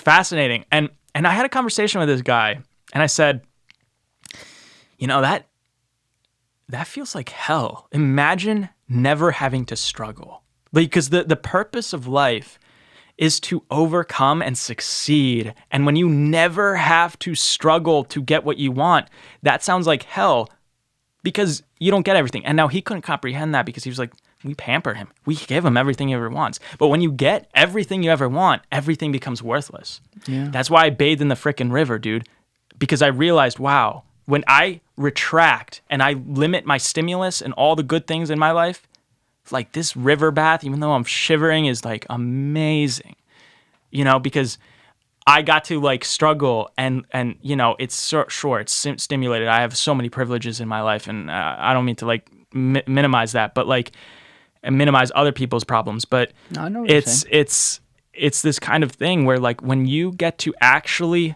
struggle, overcome that struggle, and achieve something, that means a lot. And when you have everything given to you, it's hard. Another great topic right here. Yeah, right. Another great topic. It also has to do with when. Like, Justin blown up. He was like 12 or 13, whatever it was. It's like before puberty, like his struggle. Like he worked his balls off when he was like 8 or 9 and 10. Like he worked like a madman. He was a YouTuber. Yeah, he had exactly. he had those, and he did it himself. It wasn't like his mom, like in the videos, Right. like he was literally like, no, I'm gonna play music and fucking put it out there, and Usher found him. But like, Right. it's almost lucky for other people that happens later. Like, let's look at another guy who has his own struggles clearly and is like open about it, literally with how he looks, like Post Malone, who I love. I talk about Post Malone a lot. Yeah, but I like him too. Post Malone, and I've known, I think, like 6 different people who are connected with him, like first person. So, and none of them know each other, or 2 of them know each other, but all the others don't, right? Like, they all say the same things, and like what an amazing dude he is, and like he still talks about like all his issues and whatever. But a lot of that is like himself, right? Like that's just kind of, that was his own insecurities that already existed, because he seems to have, to me, and I'm reading this from the outside and from what I hear, so take this for what it is, he seems to have a way better understanding of what was versus what is and what matters, and you know, I guess his expectations of the world around him. Right. And so you think about why. It's really, to me, like it's not that hard to quantify. He blew up when he was 21, something like that. Like, he moved out to LA with nothing, lived on a cot in a closet, and his buddy, who was a successful gamer, he had made it. Like, he's not like a major celebrity, but he had money, he had a nice house. He said, that back room He was is a gamer? yours. Yeah. Do you know? I forget his name, but I'll Was he a professional athlete or a professional gamer or yes, YouTuber? Or? yes, he was something like that. Wow, cool. We'll look it up after. But he was like, yeah, Austin, come out. You know, I want you to try to make it. He gave him a room. And so I've told this story before, but I love the story of Dre London, Post manager, talking about the minute he knew Post was going to make it. Nice. And the minute he wanted it. He went over to Post's house. Well, it wasn't his house, but he went over to this kid's house where Post lived. And he went into Post's room. And it wasn't that big of a room. It was a makeshift studio. He had some official equipment, a lot of stuff, like a sock on some shit and whatever. Like, he was making it all work. And this is where he recorded White Iverson, I believe. I think. I'm not sure about that. I think it was. And Dre looked over in the closet and he saw a cot in the closet. And he realized that this dude used the room he was given as a studio, put whatever sense he had into it, Yeah. and put his fucking sleeping cot in the closet Dude, that's awesome. because he wanted it that bad. And like, he was old enough to know, like, I have nothing. College wasn't for him. He dropped out of college like his freshman year. He went out here to do this. He's fucking drinking Bud Lights and living off of Bud Lights and cigarettes and basically this guy's couch, or this cot in the closet. And like, then he made it, you know? And so he already had his own struggles and whatever, and still maintains that. But like, his joy and his understanding of that, when you listen to him talk, seems to be a lot deeper, strictly because he got to wait till he was older. Like, he got to grow up. He was the weird kid, right? Like, Yeah. who was interested in all kinds of cool shit. Right. You know, he got to go through high school and be the normal whatever. He has the high school yearbook photo. Guys like Justin Bieber, people like, girls like Miley Cyrus, like, they didn't have that. They did not develop. Yeah, they grew up. And so when I look at these people and I see some examples of people who seem to at least have some grasp on things now, like, even if I hear that there's still some weird shit behind the scenes, of course there is. It's like, do they have some semblance of understanding? And when I see that, I am very impressed with it, because it's like, even if their parents remained active and were good parents, you can't control the mob, man. Like, once the mob has you, you don't have parents anymore. The mob are your parents. Yeah. Raised by the public eye. Yeah. Dude, it's amazing. Look how much purpose, like, when you find your purpose, you're going to do anything to accomplish it. It's pretty, like, you know, sleeping in the closet that you're recording your album in, that's pretty freaking awesome. Like, I mean, discovering your purpose, recognizing it, that's the hard part. Recognizing it and dedicating to yourself, like, dedicating to it. And then Seth Godin, do you know the author Seth Godin? Of course. Great. His book, The Dip, you gotta, you know, like, the concept is when you start, hypertrophy is easy. It's easy to gain muscle, easy, but then you're going to plateau, and you're not even going to plateau. You're going to regress Yes. in your pursuit of that purpose. But in that dip, is when everybody quits, but the people that persevere and push through that dip become, I can't say they become Post Malone, but they find the success in the purpose that they're striving for. And that's so beautiful because, you know, we have, there's so many mixed messages about this too. There's some people that we say they don't know when to give up, or there's people that are like, oh, hustle, hustle, hustle, you know? And so like, there's all of this confusion of, you know, when do you give something up? Because look at me, I'm saying, hey, give up fast, right? I said that the first third of this podcast was dedicated to, I give things up quickly, right? Remember the Billionaire said, yeah, you said that, right? I want to come back to that, but okay. Yeah, I give things up quickly, right? Because my heart or soul, whatever tells me, yeah, this is not my purpose. This does not serve the direction in life that I want to go in. I thought there might be something here. I explored it. It's done. Let's move on to this, right? But when you find that purpose and you're driven to go towards it, yeah, it's a powerful thing, and that's the guiding light. Because even when you know, like when you know it, there's nothing that can stop it. Yeah, let's go back directly at that quote though, because I think, and maybe it was right after this, maybe it wasn't, but I'm putting it all together in my head right now. I think I started to talk about off that point, that honest question with yourself where it's like, am I good at this? Or like, you know, whatever. I kind of get afraid of quotes like that. And you said that was a billionaire who told you that, obviously. The only one I ever met. Yeah. That I know of. I'm going to meet one next week. And cool. I think I've sat with a couple before, but I probably couldn't appreciate it when I did it. So this is going to be the first time where I could really have an appreciation of it. But it's a dangerous quote to me because it can be used also similar to the point I asked you about, where it's like, well, do you use that as an excuse just to move on to the next thing? It can be used as that. I think if I were extrapolating what he probably meant, seeing as he's a billionaire, and I assume he's obviously extremely successful and earned it all for himself, like, or herself, whoever it is, like, when they did hit the stride where they felt they loved it and like they're good at it, and that combination met and people want it, like those three coming together, that triumvirate, there wasn't anything that was going to stop them. They weren't going to be like, oh, we hit a rut and that must mean this isn't the thing, we're going to move to the next thing. That's the dangerous part about that. Like, the move fast and break shit is dangerous when you're constantly just breaking shit and moving fast and you're never breaking through shit. So like, I try to be careful with that because, I mean, shit, man, like I didn't get listeners on this thing until 7 months in. Right. You know, like, imagine if I had been like, oh, it's not working. And it, by the way, like it wasn't. And well, you knew this was your purpose to some extent, right? I think. Because I hope. I don't know. Like, what is it? Like, purpose is the motivation, the engine that makes things run even when, like, the success isn't in front of you, you know, like, isn't visible yet, you know? It's the purpose that you felt ran the car that had no gas. You know, that was the engine that drove, that turned the tires. I don't have the purpose to be a podcast host. Of course I would quit after the first episode that I ever host, you know? Yeah. Unless I felt some sort of magic in me. But, you know, I think what he meant, and what I mean when I say the whole, hey, you could take mine. This is very one-sided tonight. I see what you're doing to me.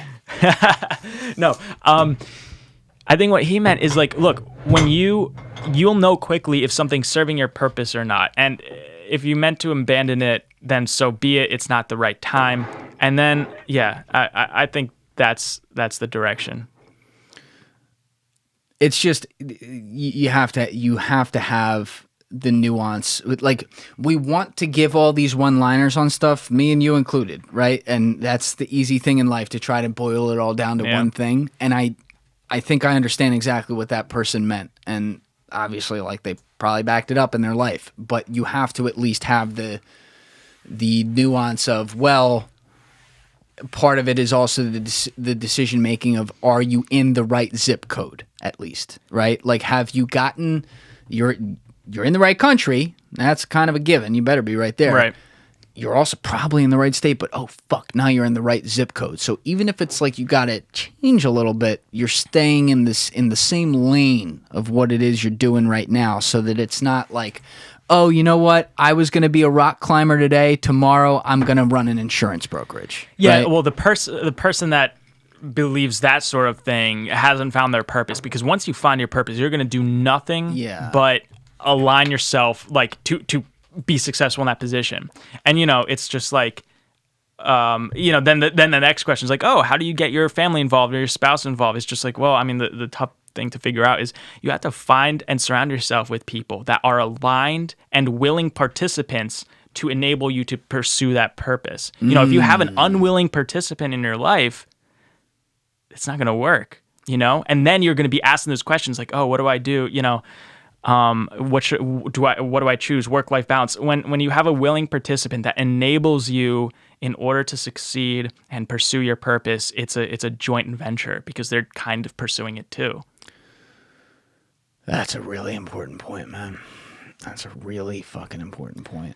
Yeah, man. Every romantic relationship I ever had that has ended because we looked at things differently in that regard, So like in your career, especially. Yeah, careers, yeah.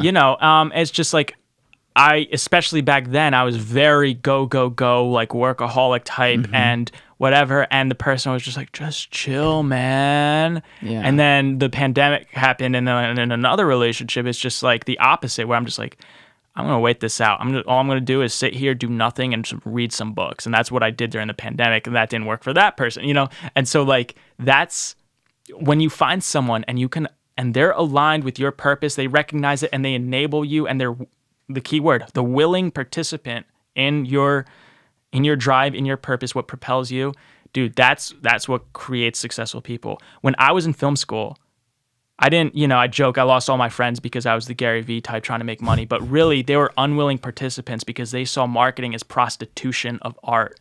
And so I got reached out to last week on LinkedIn by somebody from film school that I knew was in the camp that that didn't like me. And they were just like, oh, this career pivot, it's interesting. What made you so successful? And I'm staring at it and I'm just like, do I answer it? And I did it thoughtfully. I said, I talked about a little bit of my backstory, a couple paragraphs, and I sent it. And I knew that my PTSD brain, like, oh, a bunch of people might hypothetically hear about this, And so like, but I was... You cared about that?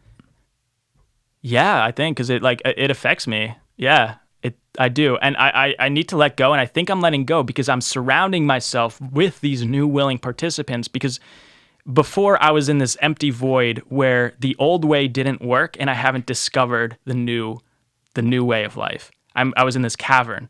I knew the old way was unacceptable, of my life. And then the new discoveries haven't been made in order the community that I surrounded myself with. And when I found you, when I found John Rondi, when I found Gavin Aiden, when I found like the people that I'm surrounded by today in 2021, my other friends like Josh Boone, who's a podcaster, Sam McNerney, like I have a amazing network of friends that I've made through the internet over COVID who are willing participants in my purpose, and they think like me. And the internet helped me bring them to them. I wasn't stuck in an art school where everyone looked at me funny and I was a prick to them. And And you're worried about, but that's the thing, like you're worried about when you sent that kid a message back, you're worried about, oh, the other people are going to see this. And it goes like, you talked earlier about not caring about that validation anymore. But the old stuff that bothers you still will come up. And that's still... I think about it every day. I think about it... So that one you do. Yeah, like the high school stuff, that's long ago, but it's subconscious. It drives a lot of stuff in all of my behavior is because of that. And...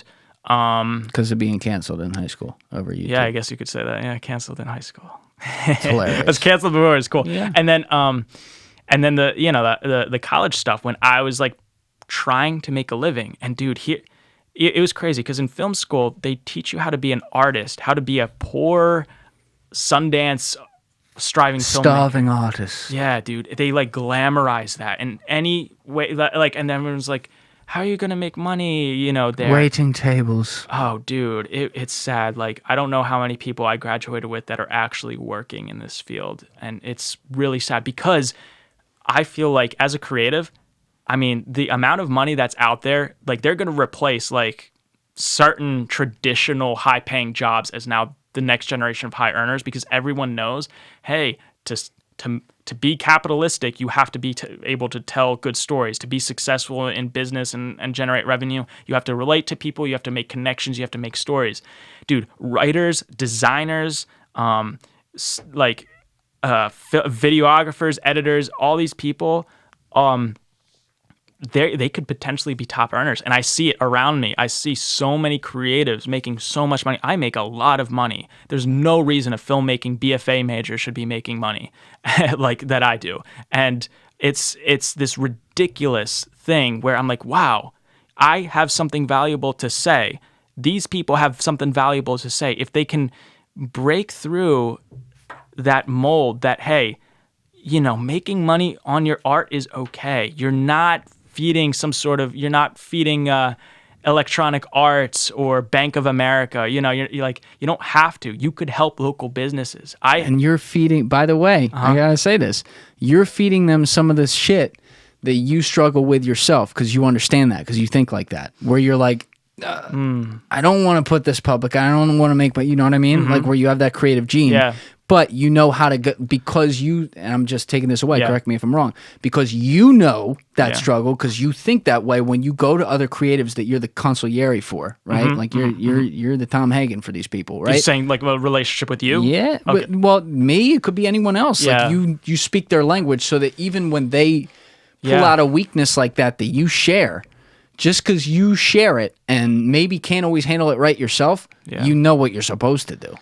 And so you can give that to them and they feel like they're understood because you get it. I do, yeah. And I don't always get it, but I try to. And like story is everything, and connecting and being human, this is all important stuff. And I mean, I think one of my purposes in life is really to help creative individuals find their financial independence, because dude, I know so many people. I had a friend text me the other week who I haven't talked to in 6 or 7 months. He texted me, yo, I just paid off all my federal loans. And I texted back. I was like, dude, that's so amazing. Because I knew he was working for that since he graduated in 2017. He's been working on that for a very long time. That's awesome. And he grew up in an environment where his family was not financially, they taking on a lot of debt, not being conservative with their money. Like they weren't responsible. And through watching my behavior, my relationship with money, he started asking questions. Dude, the biggest mistake, which is a blessing, that I learned in college is that people do not like being given advice. I used to want to give advice. I used to do the successful stuff and be like, hey, all you kids that I look up to, that I want to bring you up with me. Nobody wants to be brought up with you, because they see us patronizing. And dude, that was such a mistake I made, because I thought, I'm going to get you a paycheck. I'm going to get you. You wanted to be Gary Vee. No, I didn't. In that respect. Maybe. You're nothing like him. I'm saying in that respect, what does Gary Vee do? He pulls everyone up through his content. So you're like, well, I'm going to go out of my world as a 21-year-old and pull people up. Yeah. And like, they took the money that I tossed their way, but they did it begrudgingly because they saw it as patronizing. And I didn't recognize that. And dude, there were people that I try to help out, but they just saw it as like, look at you, like in a position to help out. I didn't ask you for your help. And so I stopped, being that type of assertive in that way. Like it, very powerful lesson. Again, probably why I'm good at what I do today is I let people, I don't want to say I lead by example, because that's not really relevant here, but I do something and then I'll help people when they ask for that help. And when they ask, dude, that's so important. You have to be the willing participant to unsolicited advice is a treacherous trail to repeatedly travel. People don't like that. I like that quote. And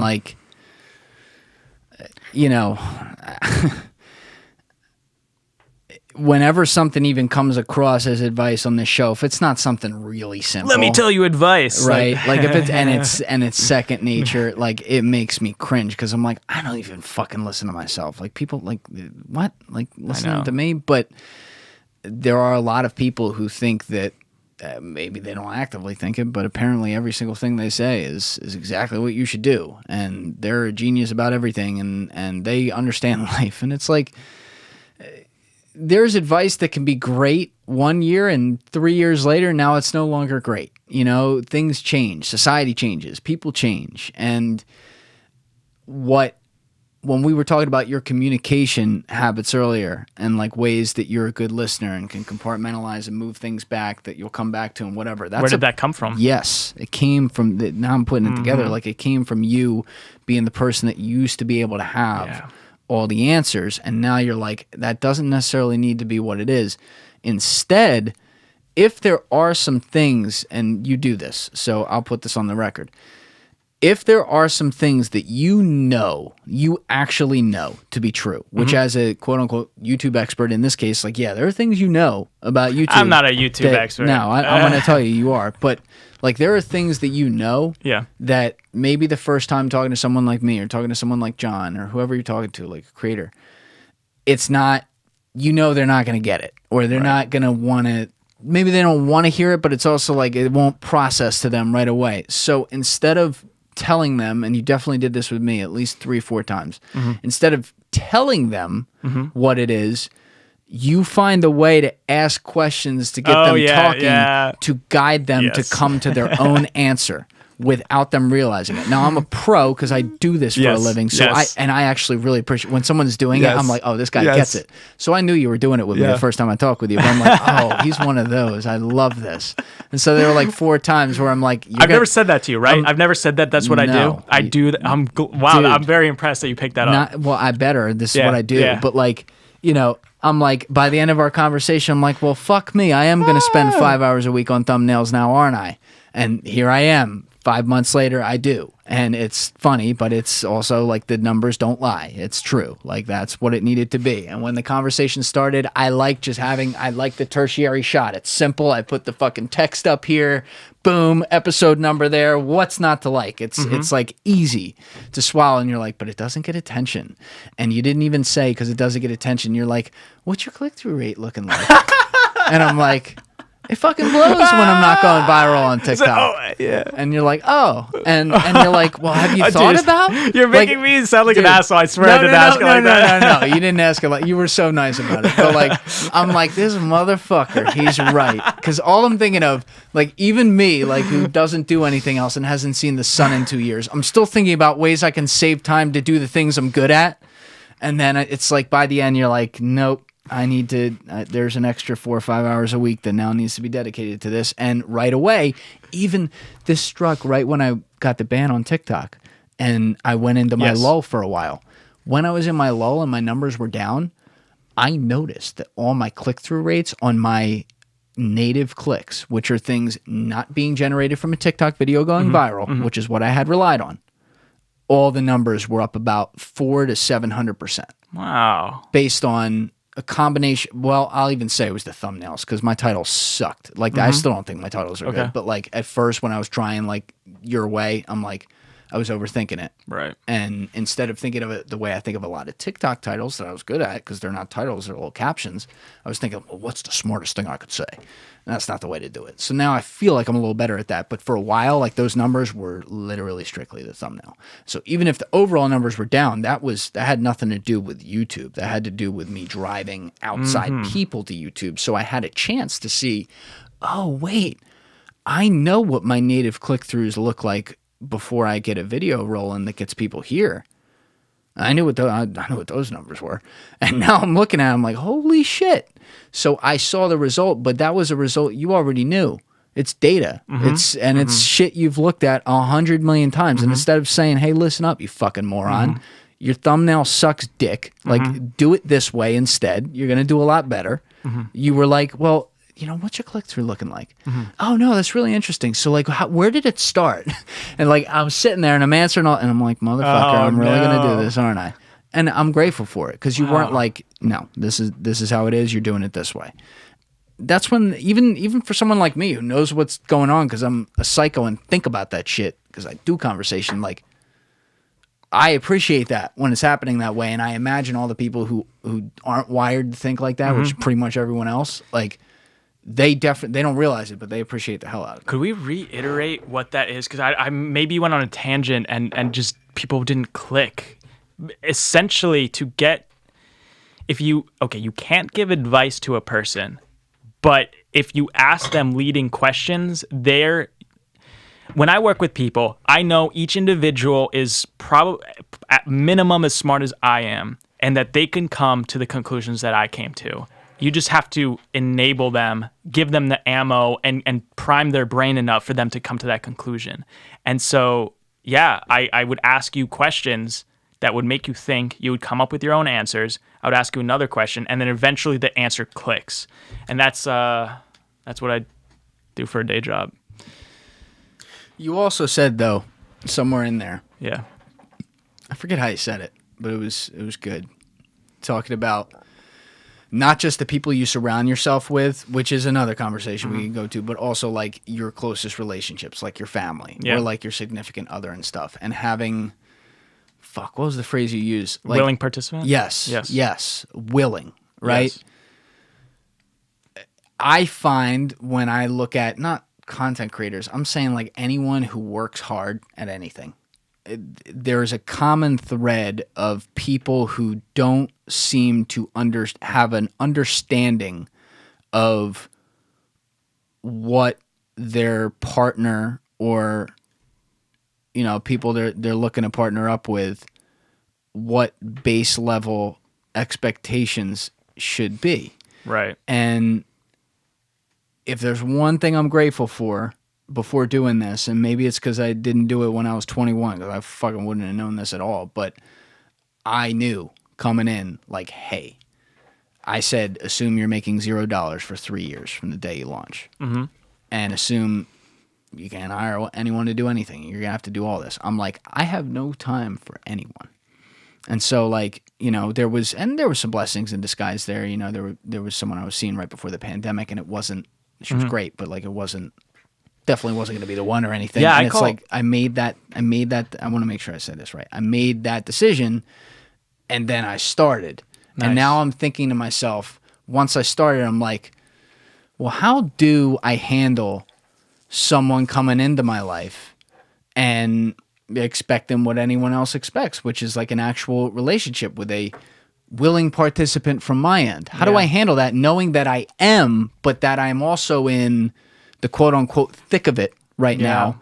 And in order for me to get that long-term vision of having freedom, and therefore freedom to give another woman my attention as she deserves, there's going to be a period here where I can't do that at all. And oh, by the way, this is when someone's supposed to come into my life. Like, that does not, for me, that does not click at all. So I have, and I mean this like in a great way, I have zero expectations of any women as far as like what they could get from me, because it's like, whenever I've been in a relationship, and I'm talking even like, which was most of what I've had in my life, where it's like 6-10 week kind of things, they get my full attention. I am very good about that. Right. Because it's not like I'm going to like roll over and ignore the rest of my life and do it that, like, that's not the way to go. But that balance of how do you make sure that like they are the priority and like their needs are fulfilled and you're happy doing it, right? I don't, sitting in a seat like mine, or if you're someone who's like an entrepreneur or something, building a company or trying to make it in something, like, I don't know how the fuck you do that. I guess it goes back to that willing participant. It's sacrifice. Everything worth having has sacrifice attached to it, and you have to figure out what you're willing to sacrifice. To build a meaningful relationship, you have to sacrifice something in order to build that meaningful relationship. And everything you say yes to means you're saying no to something else. So when you do that, you just pick what's valuable to you at the time. What helps you pursue that purpose? That's a really succinct answer. It's also pretty good. But it might oversimplify it a little bit. I'm not even saying it has anything wrong with it. I think that was pretty much 100% correct, but it's still a trade-off of, like, let's say Miss Right walks into your life, right? And you know it, but you're like, okay, in order for us to have the life that we want to have, where it's not, you're fucking a billionaire or anything. Like, I'm a simple guy. I don't need that. But, like, where you don't have to worry about, like, how we paying the bill next week. And we're happy and, like, going and enjoying getting after it every day, whatever it is, and having the balance of seeing each other and doing our thing. Like, in order to get there, for example, like, right now, can't be like that. So how do you, like, you're actively, in my case, doing it. Right, so you have the vision. Like, all right, 3 years from now, we're gonna be chilling. But right now, that's not how it is, and they're not in here every day. They can't see that. They may be at a different point in their life. They may have a different person. Of course, they're gonna have a different personality. Like, they're gonna have different questions, and they're gonna be like, oh, well, how does this turn out? Well, what are we doing right now? Well, how does that translate to the future of our relationship? There's so many things, and it's like I never had to deal with that because I never was building something on my own. Right? Like, it wasn't like the lights are on or off because of me. And so it was always like, yeah, fuck yeah, no problem. Even if I'm working hard, I'll make some fucking time. It's not, the ship isn't sinking when I'm doing that. But now it's like, well, if I'm not working like that, we don't get this. And then the chart that we talked about, like you and me, where it's like, like, no, it just fucking fizzles flat. out. Yeah. I mean, when it's meant to happen, it happens. Like, that's cheesy answer, oversimplifying it. You could poke holes in it, but yeah, like, it's just right time, right place. And I think an easier way to describe that is I've had 2 serious relationships in my life, and each one of them, I don't see them as breakups. I see them as graduations, because we found each other at a perfect time, and we were right for each other at that time. We molded each other. I grew so much from the 2 major relationships I had. And at the point of separation, we graduated from needing each other. We became 2 independent people. So those 2 relationships I had, I have so much love for those individuals, even though I haven't communicated with them in potentially years. I still to this day love them very much because of who they helped me become. And it's pretty important to me. And I just see it as, hey, I graduated because of you into a better human being. It's a great visual. It's a positive way of looking at it. It's a very positive spin. Yeah. I mean, I think a lot of us, I'll speak for myself too, especially, like, I always look at things as a learning experience, right? Like, I think I'm one of those people that can look back and say, well, that sucked, but I did pick up this, and that, and I had to go through this, and that afterwards, and that I wouldn't have wanted, but I did get this out of it. Like, I'm always looking for a silver lining, but to actually put it like you're graduating, and both people are, in a way, so it's, like, fair. That's interesting to me. Yeah, both situations where we separated, like, they could happen in different amounts of how amiable it is, how nice of a how clean cut it is. But, like, when I got the second relationship I'm referring to, I got dumped over the phone, over a year-long relationship, 13-minute phone call. And, it was sad. It was a call. Yeah, not a text.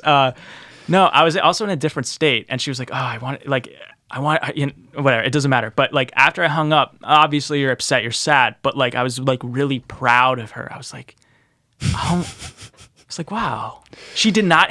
I know so many people in relationships that just hang on to it because, well, I mean, being lonely is worse, And so I was like, wow, she did the thing, and so, like, I was really proud of that. I'm like, because I don't want to be somebody's limiting factor. Like, just sever the ties. That's fine. And so, like, she graduated away from me, even though I didn't see it like equally. I'm like, yeah, I guess this is meant to be. I mean, she obviously had nothing left to contribute into my life if she saw it that way. How quickly did you see it that way? Oh, it was like instant. It was really instant. So even in the pain of getting off the phone, like, it was that day. Yeah, you saw it that way. 100%. Yeah. Wow. Yeah. No, I mean, yeah. Of course, I was sad because when you're familiar with something, you become comfortable with something. It's very difficult for us to experience change. So obviously, there's hurt there. But I was not upset. Like, I was not crippled. I was not crippled by it. And I just moved on and I accepted it. And, you know, I did that thing where you contact her one more time. She was like, yeah, no. I was like, okay.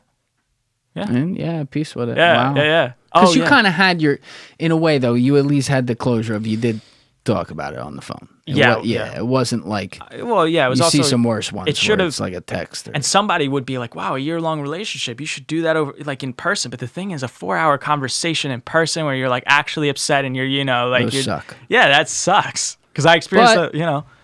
It also can help. I mean, when people do say that, it's like, that is a form, it sucks. Yeah. But that is a form of closure, you know? Form of closure. And yeah, so I think, so I see relationships ending as a graduation and making room for whatever new opportunity, you having the room and capacity in your brain to, you know, start a podcast. You know, when you have more opportunity in front of you, then you have capacity, you know, that brings confidence. But then like you also created capacity by, I guess, having lack in your life to fill that up with something new and meaningful. This graduation term sticking with me because when you look at the plan of life, when things are put in front of us that quote unquote everyone does, and it's like at a certain time, age, whatever, and it's a schedule, and it's like, oh, that's how it goes. You do it, right? So, you go to school, you graduate 8th grade, you graduate high school, you graduate college, you graduate at approximately 14, 17, 18, 21, 22, whatever it is, right? And then you're out, and now, you get a job, and then you earn this and that, and then you get a family. Once it even starts getting past like the graduation of college, now it gets to things where it's not a set date anymore, but it's a set idea and a time period. And so people get very bogged down on trying to match those things. And so then especially when you get out into the real world and you're in your 20s and you're trying to figure it out and you have ambition and you're fucking around with a lot of shit and figuring what you're good at, what you're bad at. In the middle of it, forming all relationships, fucking things up, doing well with things. Yes, there are people who find their person and it works and it's great. There's plenty of people like that and that's awesome. But there are also a lot of people who then suddenly want to turn the schedule of life into the same things that the graduations of college and high school and 8th grade were and say, well, I'm 26 or 27 and this person is hot enough and you know what? Oh my gosh, you know so many people. I know so many people like that. Bro, she'll do, or if you're a girl, he'll do, or, you know, same sex, whatever. Like, they'll do. And so I can say to my friends, you know what? I'm with somebody, someone in this world can stand me enough, my fucking dick works, and boom, we're happy. We have a few pictures on Instagram together. We're going to get engaged. I got her a $13,000 rock, $20,000 rock. We're going to do the whole wedding thing. There's going to be people standing up there. You're going to take more pictures. We're going to go fuck on the honeymoon and have kids. And you know what? We'll figure it out. Yeah. I like them. Yeah. I like them a lot. That must be enough. That's love, right? Yeah. And then... oh, fuck, wait. Now I'm 40 and I'm looking at every other fucking person walking around and saying, she's got a nice ass, that's a great rack. Oh my God, wait, why am I not interested in my wife? And oh, fuck, I have kids, they're listening to me? That's terrifying. Mm-hmm. I see so many people who are either already at that age right there or they're going to be. And they're settling. And they're doing it because they want things on a schedule. And maybe it's like... the entrepreneur in me who doesn't operate like that and just builds and like focuses on one thing and like says, all right, we're gonna fail and succeed over and over and like kind of get there to the point where we're succeeding more and we fail. Like maybe that's me just being lasered in and being like, well, fuck that, which is a gift in a way that some of us have. Or maybe it's just like it doesn't need to be a gift, and if you just have some common sense and have the balls to accept that change happens and embrace it like you did, things can be easier. Because it's amazing to me, and I'm sure you were cracked up when she broke up with you on the phone like that, but the way you described that as that day when you got off, you're broken up about it, but you were able to get through it, let's say, quicker over the next weeks and short months than most people would, because you had the presence of mind to be able to say, even if I saw it a different way, and maybe you did, maybe you didn't, she didn't see it this way, Therefore, this was not going to go to the promised land that everyone dreams of. And therefore, instead of letting it linger because you fear what's on the other side, you fear having to go into a bar and meeting somebody, you fear having to fucking go to the gym to look a little better so someone wants to fuck you. You fear all these things that you say, well, you know what? No, that's good enough. I won't have that picture on Instagram with that person anymore.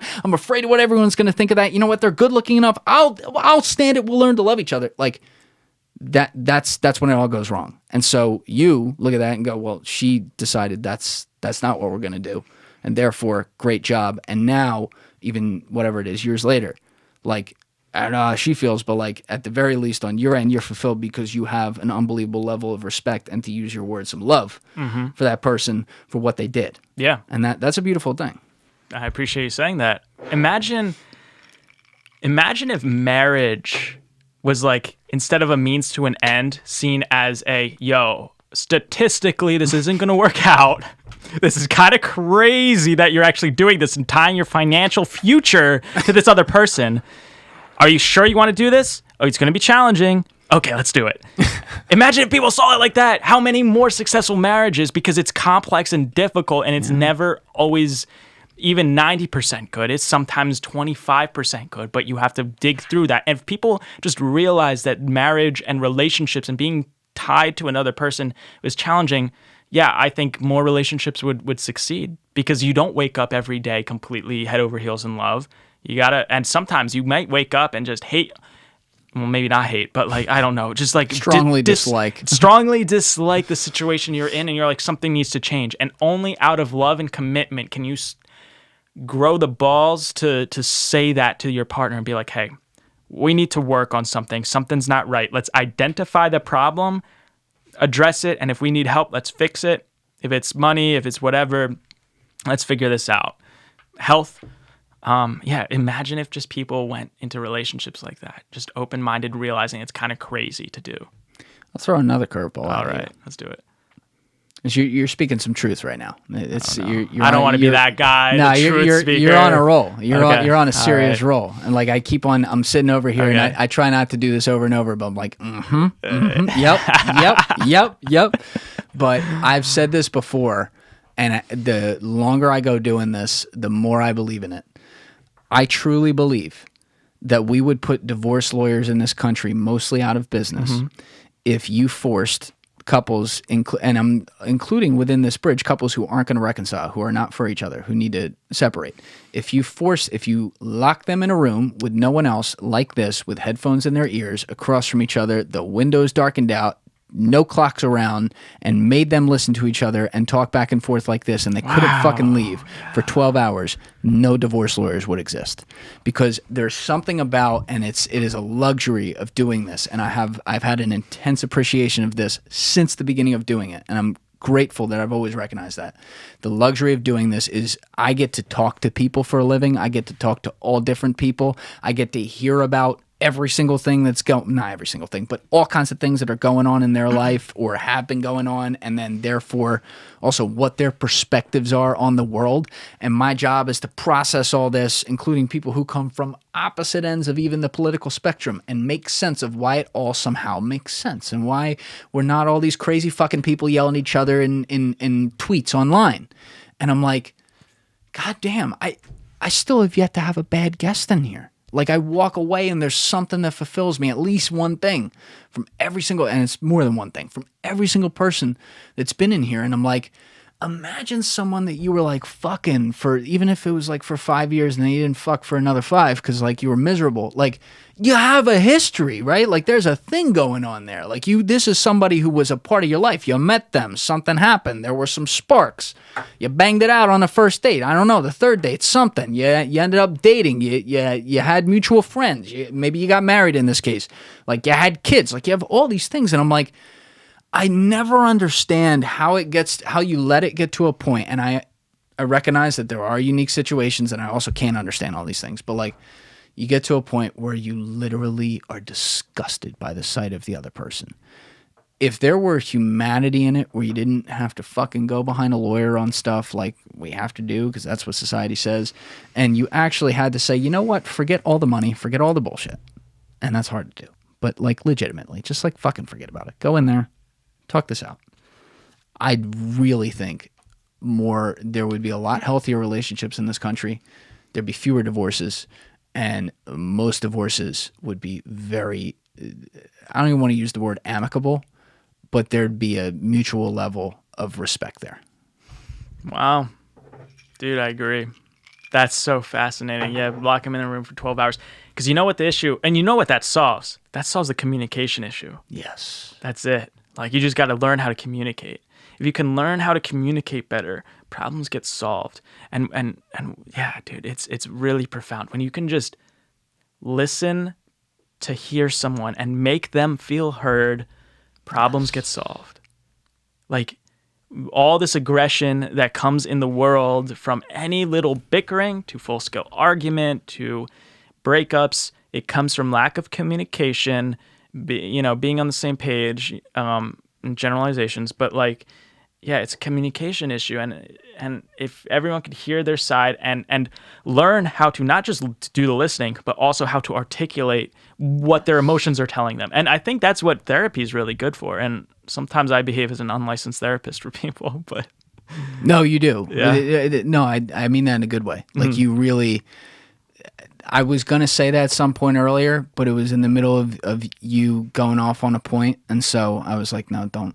Let's let him keep going here. Yeah. But yes, that is exact. You are, and there's a lot of professions like this where people who are good at it, I can say this about. Yeah. You are an unlicensed therapist. Like, especially, I was comfortable enough after talking with you for a long enough time that, like, when I was at my low moment, bro, I didn't reach out, bro. Yeah. I didn't really call anyone. I texted a couple of my best friends just to like vent, and they laugh and get a kick out of it. Right. But like, yeah, like I was on the phone with you for 2 hours talking about some shit, like just numbers. And do you remember bullshit. how long it took me to answer? Because I called you, but do you remember how long the duration was? Or I don't know if you like. I don't know. Okay. I was seeing red. I wanted to just kill someone in front of me. Yeah. So I have no idea. You texted me. You texted me when I was asleep, so it was late at night. But I didn't answer for that entire day. I don't think I even answered that night, but I think the following day I called you because I didn't like. I wasn't at when you texted me all what was going on with TikTok and all that stuff. I was like, all right, I'm not equipped right now to handle this. I'm going to let this ferment, figure out who I can be to be the best person for Julian that I can be, and then I'll reach back out. And I didn't even text back. I just called you. And I called you actually in a Chick-fil-A parking lot. I remember that. Yeah. And I lightened the mood by saying that, there's 40 cars in line and nobody inside, so I just walked in. I was like, anyway, how's your day, Julian?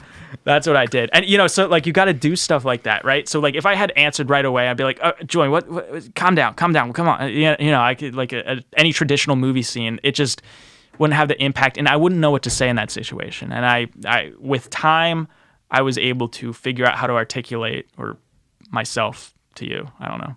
No, you got to give for it 100%. And like in what you do, we didn't even get to talk about like the shit with John. Like, Isn't it's that come beautiful? up a few times today, and we're 3 hours in. That time flies. But like, obviously, our mutual friend John Rondi, who's murdering it. You started working with him. You insinuated this, but he was doing very well on TikTok. He and his dad, they have an amazing channel there. Continue to. It's at Johnny Drinks. You can type in John Rondi as well, Rondi. I'm a great ad guy for him. But anyway, like, he was doing great over there, and it was like, oh, how do we build out the YouTube?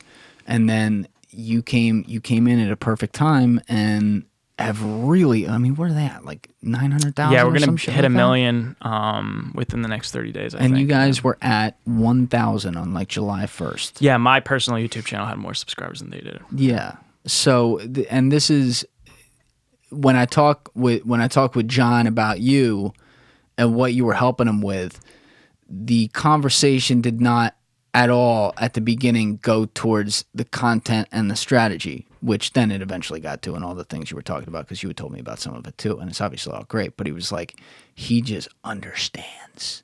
Like, he just gets it. Like, he sits there and he's creative. He's thinking. He's asking questions about what we want to do, how we see ourselves, and then tries to solve the problems, help us figure out how to solve the problems moving forward from there based on what it is we want. So it's like you're not coming in there with like a cookie cutter. Hey, these are the things that work. So here's what we're going to try to do. Let's try to fit your content into these boxes. Instead, you're like, all right, well, how do you envision this a year from now, 3 years from now, 5 years from now? What do you want, Mr. Rondi? What do you want, John? Okay, well, is it all together? Is some of it just you? Is it some of it just you? And then like there's an understanding, and then eventually like pretty quickly, and I'll speak for him because he said this, like you become the guy that it's like, oh, all the ideas are going off him because he'll lead us. What's the phrase? You can lead the horse to the well, but you can't make him drink it. Yes. He'll help lead us to the well, and we'll feel like we walked there alone. You know? That's a great thing, man. That means a lot. I mean, dude, I love hearing people say nice things about me behind my back. It means so much to me. So yeah, no, thanks, John. Thank you, Julian. No, that truly means a lot. Yeah, just getting it. That's important. Well, listen, dude, I think we could cut it there just because we probably go for a long time more. But yeah, episode 2 someday. 100%. I first of all, I really appreciate all the help you've given me, which by the way, for zero, I paid this guy $0. I'm a charity case. So I very much appreciate that. And that'll, as I told you, that'll pay itself forward. Trust me. Yeah. I know how to take care. I know how to take care of my own. But I really, really appreciate that. And I appreciate the way you think, and talking with you on this. I already knew this based on our phone calls, but I think people will hear this now. You have a very complex, constantly moving mind, and it even moves through 5 different sentences at once. And I like that because in my seat, I really got to be paying attention in these conversations to see where you're going. And I appreciate that very much. Wow, man. Thanks so much for having me here. I hope this was an engaging conversation. I don't know how it, hopefully people resonate with it. That's all I care about. If they could take one nugget away, hey, change the world in one way for one person. That's awesome. That's it. That's how it began. That's how it'll end. Chris, thank you, brother. Thank you. Appreciate you. All right, everybody else, you know what it is. Give it a thought. Get back to me.